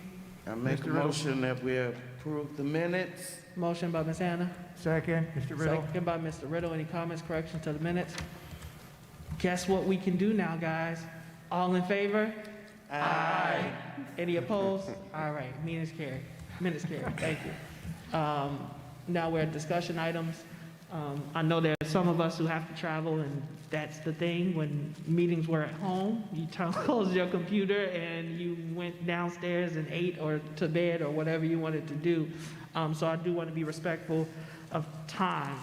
So I'm hoping Board of Ed is, regardless of where we are in the agenda, we will end no later than 9 p.m. With that, I would like to go over item 4A, which is the Illinois Central School Bus Company contract extension for 1 year, FY 2021 through FY 22. Thank you, Mr. President. Good evening again, community members, board members, and staff. So we would like to request, and the administration is recommending, that we do a 1-year contract extension for Illinois Central Bus Service. As you all know, in the current year, this bus company has assisted with meal distribution. We have been exclusively remote, but they are going to assist us at our return to hybrid instruction. Now, this contract extension is based on the previous contract. This would be the second year of this 1-year extension, which is allowable to us, regardless of what the amount of routes we have going into next school year. The unit pricing is going to be consistent with what you see on the rate sheets. So previously, we had 115 routes that were reduced to 108, that were reduced to 102. This is based on that original contract. So if we come back next school year based on how the schedule looks, and we have 60 routes, for example, then we're only going to be charged for those 60 routes at 100%. If we continue some type of hybrid meal distribution, then we will work off the language, and Mr. White, if you could open that attachment, we'll work off the language that's exhibited in this proposal, which would be a continuation of the prorated 72% of cost for services that are not actually being rendered and provided as bus routes for our students. We would like to secure this vendor. They've been a great vendor to the district for several years, and we want to make sure that we have transportation available to our students for next school year when we return. One quick question. Yes, Ms. Okay, Hannah. now we are considering, because we're in hybrid, and because at this point, we are going to be making sure we have social distancing on the bus, and what about the mask mandate? How will Illinois Central handle that? Thank you for asking that, Ms. Hannah. So the mask mandate would still apply while on the bus. Currently, we've advertised that we're going to have 18 per bus. That is what we've said all along, and we still plan to stick to that, even though the most recent IDPH guidance says 50 on a bus. We are, based on the routing that's being created with the students that have opted in for in-person instruction, evaluating that, but that's what we're planning to do right now. That's what we've said all along. As we move forward and we get into next year, we don't want to commit to what those numbers would look like because we don't know since the guidance gets updated regularly. But that's what we're planning for the rest of this school year. Thank you. Ms. Leguizamo? Mr. Moulton, I was wondering, is this cost here cumulative for student transportation and lunch distribution? So this cost would be if we went back to regular routes for next school year and we only transported students on a daily basis in the morning and in the afternoon. But you can take these route rates and translate that to a bus route, a meal distribution route. for the cost equivalency if we were to continue that next year. And we'll provide some updated information as we get the guidance updates from the governor's office and ISB and IDPH regularly. If this looks different in any capacity or the overall cumulative rates change based on how we operate for the fall, we'll advise the board of that before we proceed. Mr. McBride? We got our crossing guards in place for the walkers.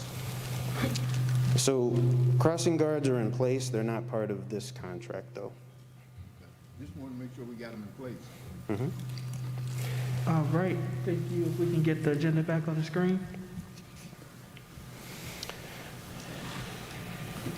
Safeway transportation contract extension for 1 year, FY21 through FY22. Thank you. So the Safeway contract extension is going to be similar to the Illinois Central from the standpoint of we want to make sure we have service providers secured for our McKinney-Vento students as well as our diverse learners population. What Safeway has proposed is a no contract increase for this 1 year extension. Unlike Illinois Central, they have not provided regular ongoing meal distribution for us this year. But we do know that we will need those services back at some point, so we want to secure this vendor based on this contract extension proposal and based on the rates that they would have charged in the current school year, the 2020-2021 school year if we had been back in session. And they too will be adhering to the mask mandates and the social distancing, right? Yes, ma'am. Okay. And same, and Safeway is a local company, correct? That is correct. All right, thank you. We are now at our information items, financial state of the district. Ms. Polk, is this very different than what we discussed at the two meetings that we've had recently? And I'm sorry, I didn't want to make you walk out. Thank you, Ms. Polk. Board President, Superintendent, Board of Education and community members, it's not different at all except the through date is through February the 28th. So if you would like, I could go through it quickly, just to highlight a few things. Go for it. Thank you, Ms. Pope. Okay. This is going to be extremely fast. Next slide, please.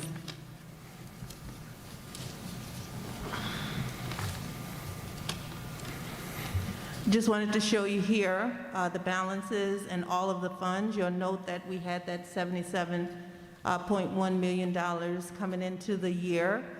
And the unspent balance, that means the revenue over expenditures, is about $4.5 million, which leaves about almost $81 million in all of the funds as of February 28th. In the education fund, you'll note the same. We have about $60.5 million balance in that fund. O&M, $1.7 million. Debt service, we pointed out last time, there's a negative $3.1 million, but it's timing of receipts. Once we get our taxes, that'll clear that out. Next slide. Transportation, pretty good, $4.3 million there. IMRF, we have $513,000. This is expected, normal amount that's in that fund.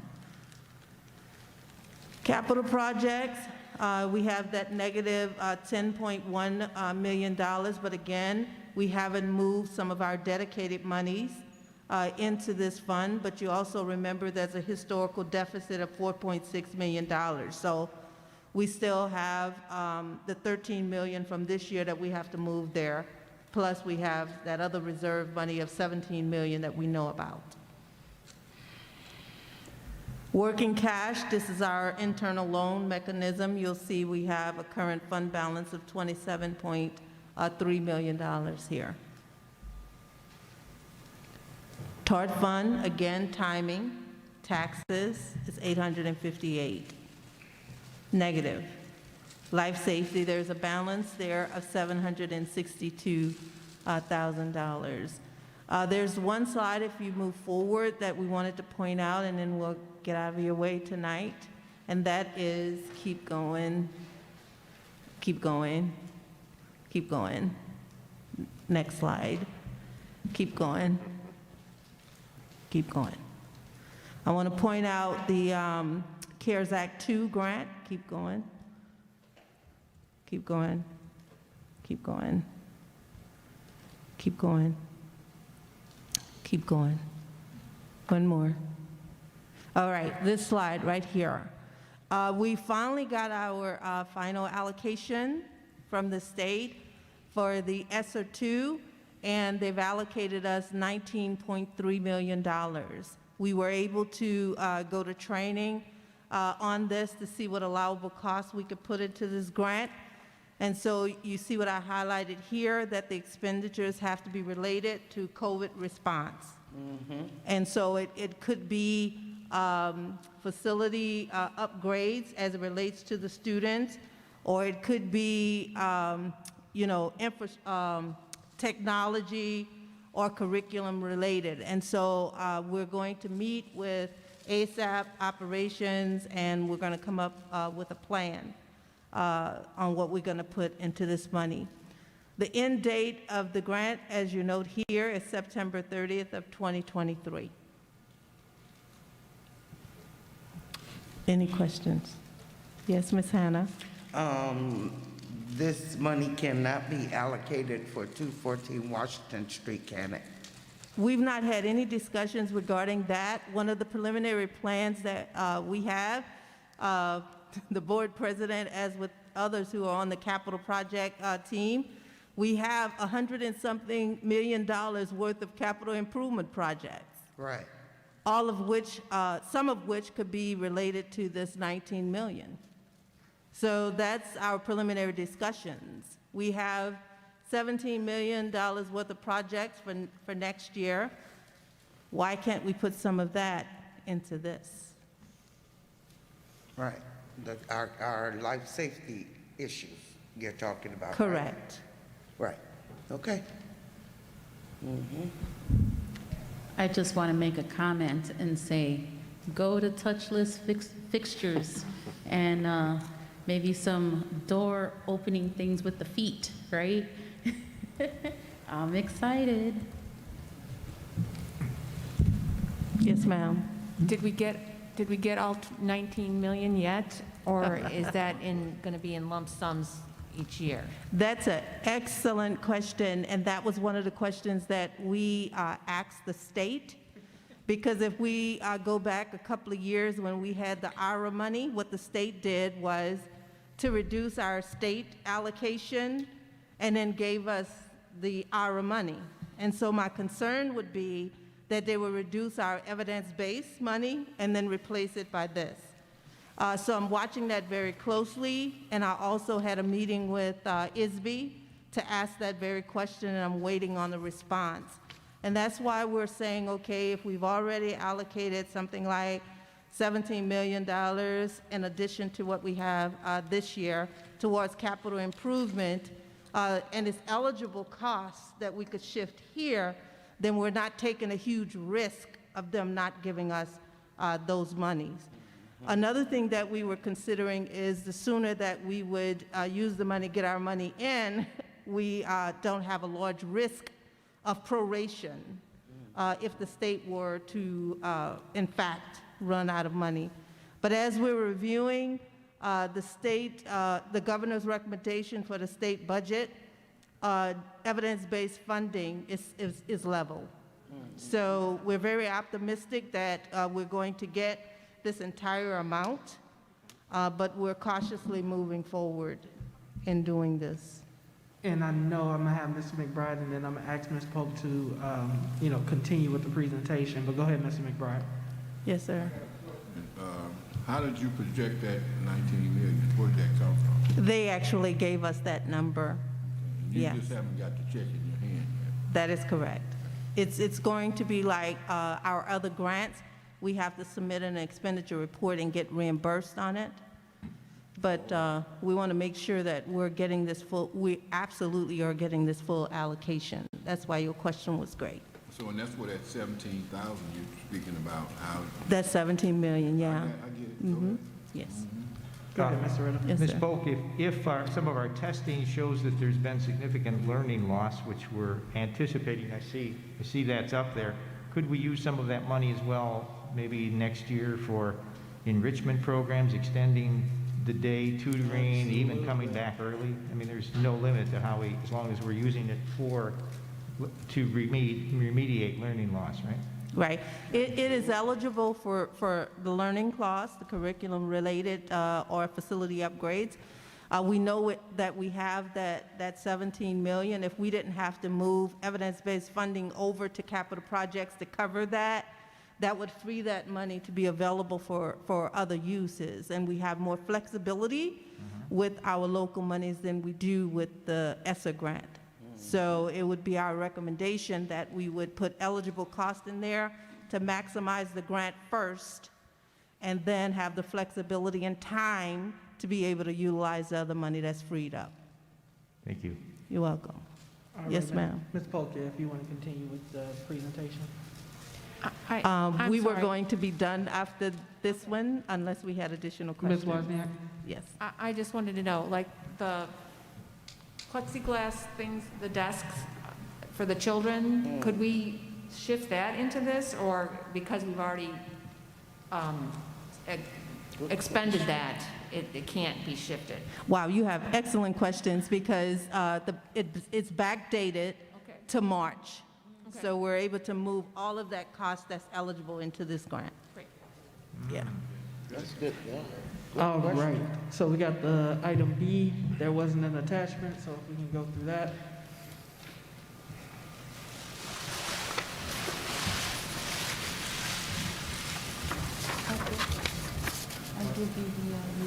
Ms. Hannon, do you have a question on it?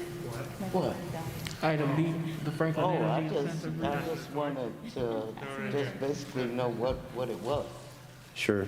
So, for the board members, there is no attachment to this. However, we did want to highlight something that's been very important for the operations team, as we have, and it's been mentioned earlier this evening, we've made some facility improvements recently and in the last few years. Mr. Kruckerberg and his team are taking advantage of all the energy rebates and incentive opportunities that are available to us, because we're planning to do this work anyway to modernize our buildings. So this one specifically, and we hope to have more in the near future, but this one specifically is through Franklin Energy, through our and also through our natural gas provider.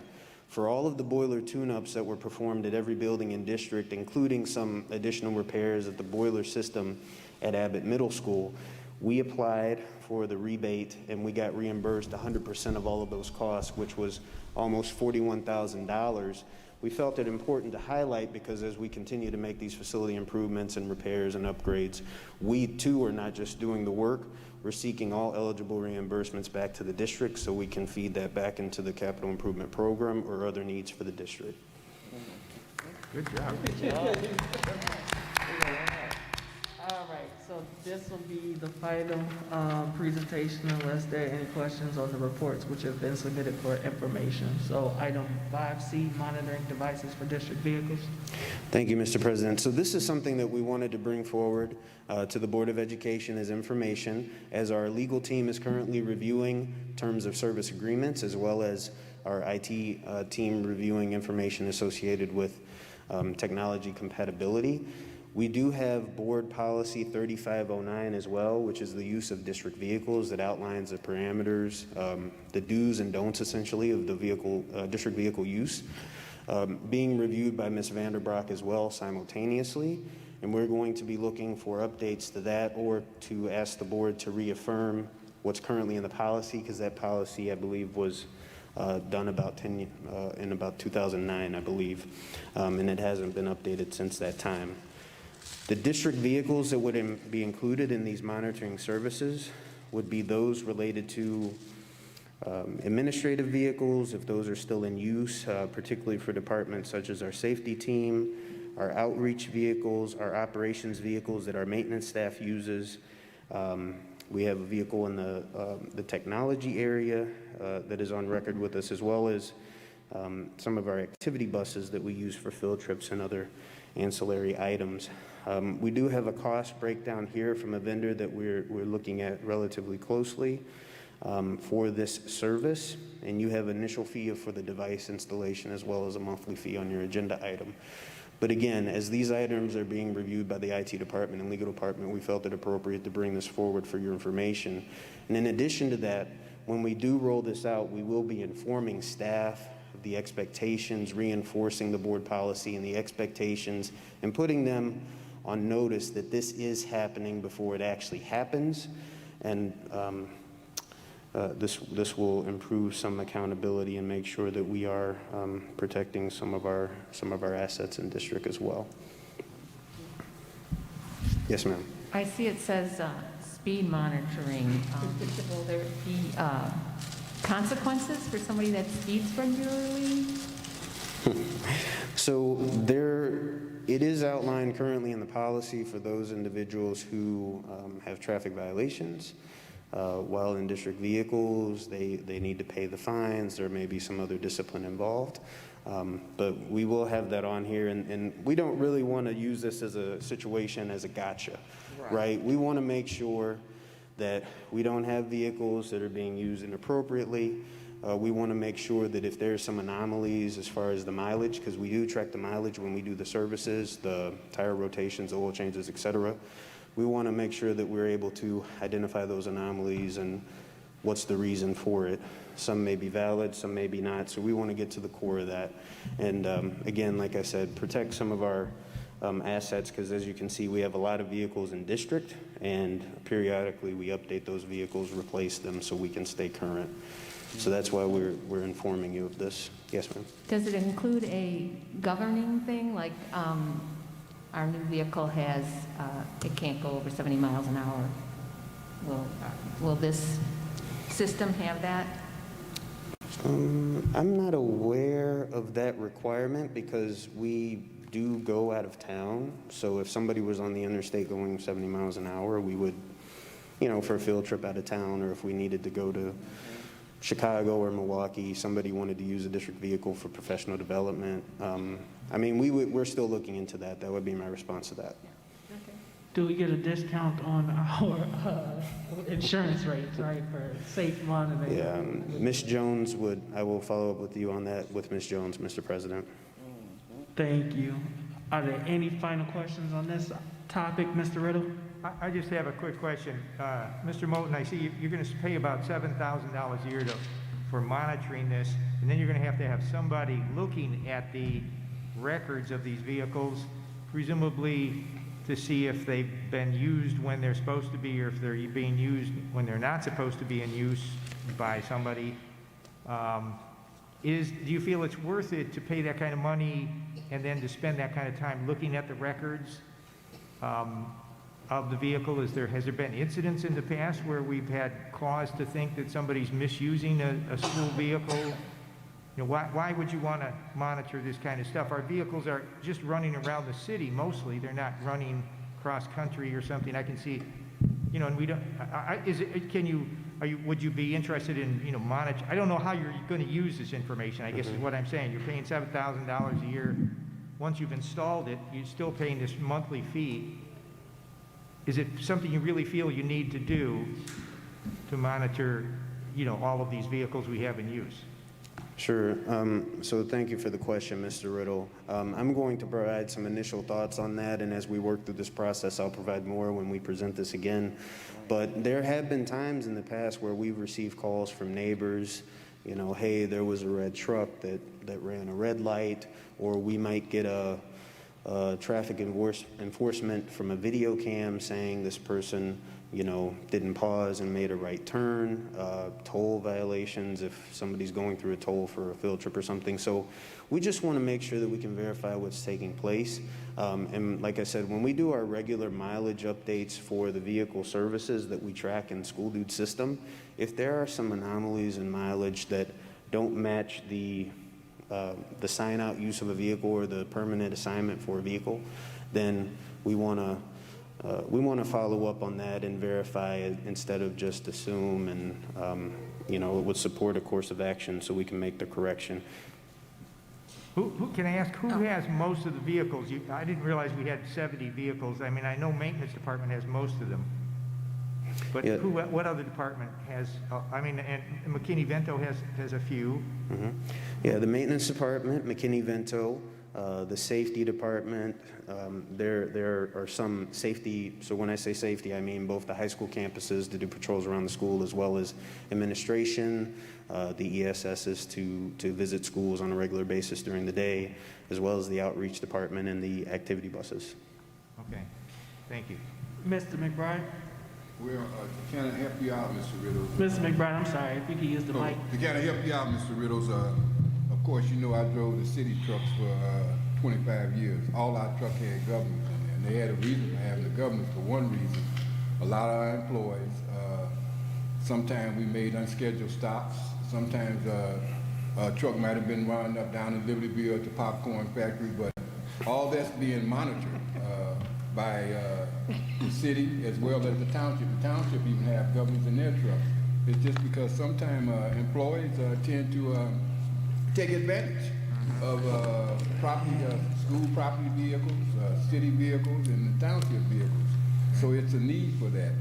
And two, not only that, back to your question, Shara, all our trucks did have a governor on there. We could only go over 60 miles an hour. And then what that did was also to, back to you, Brandon, that was helped us out with our insurance because of the fact that we had them set up that way.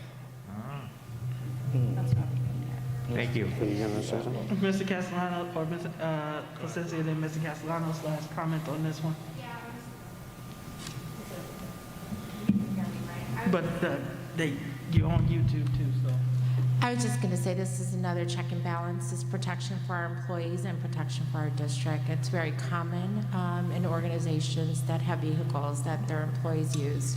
Of course, we have the utmost confidence in our employees, but it's also, as I said, for their protection and our protection if there ever is a situation that arises that we would be able to investigate and be able to locate rapidly.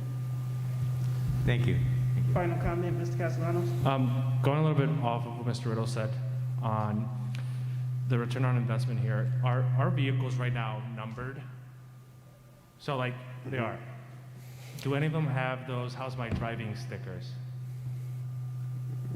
I don't believe we have any "How's my driving" stickers, but they are numbered with a 2-digit code that we can, if you're referring to the driving stickers like you might see on a diesel truck, "How's my driving?" Contact this number, and this is my identifier. I think that would be a good addition to this if we decide we're going that direction as a whole. And I also saw that this software also offers roadside assistance. Is that an additional cost? No, Mr. Castellanos, I believe everything that you see listed here is within the cost that we've provided. So if our current insurance, if we're being billed for roadside assistance, I'm not sure if we do, maybe we can take that off and save money that way. Just a thought. And that's all. Thank you. This is important, but it ain't got nothing to do with that. Well then, Ms. Anna, final question? Final question. Mr. Moulton, can you please tell me about the vaccination for food service people? And I understand that they're contracted, but they're still going to be working with our students. And so could you please let me know or let us know what's going to happen with them getting their vaccination?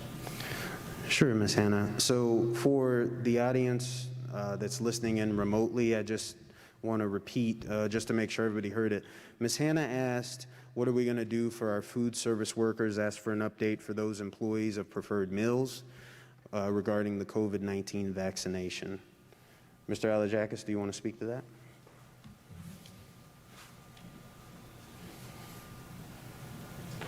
Because they don't know. That's why I'm asking. I've gotten a couple calls Good from evening, the board members, food service superintendent, workers.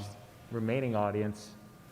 So are any food service employee in the district would be eligible under, as a 1B individual to be vaccinated right now? And we did reach out to our food service employees and made, efforts to ensure that they were aware of it, that the folks at Preferred Meals were aware of it, so they could notify their staff when some of these opportunities came up, whether that was registering and properly documenting yourself through AllVax, whether that was the Deerfield mass vaccination event or the event that was hosted this weekend. Food service employees, we did notify our food service company about it so that their employees can be notified. Now, we have heard that not all of them maybe were aware or checked their messages or received the information, and so we have informed them that they can continue, particularly through the AllVax system, or through, even if you want to make an appointment through a local Walgreens, that they would be eligible.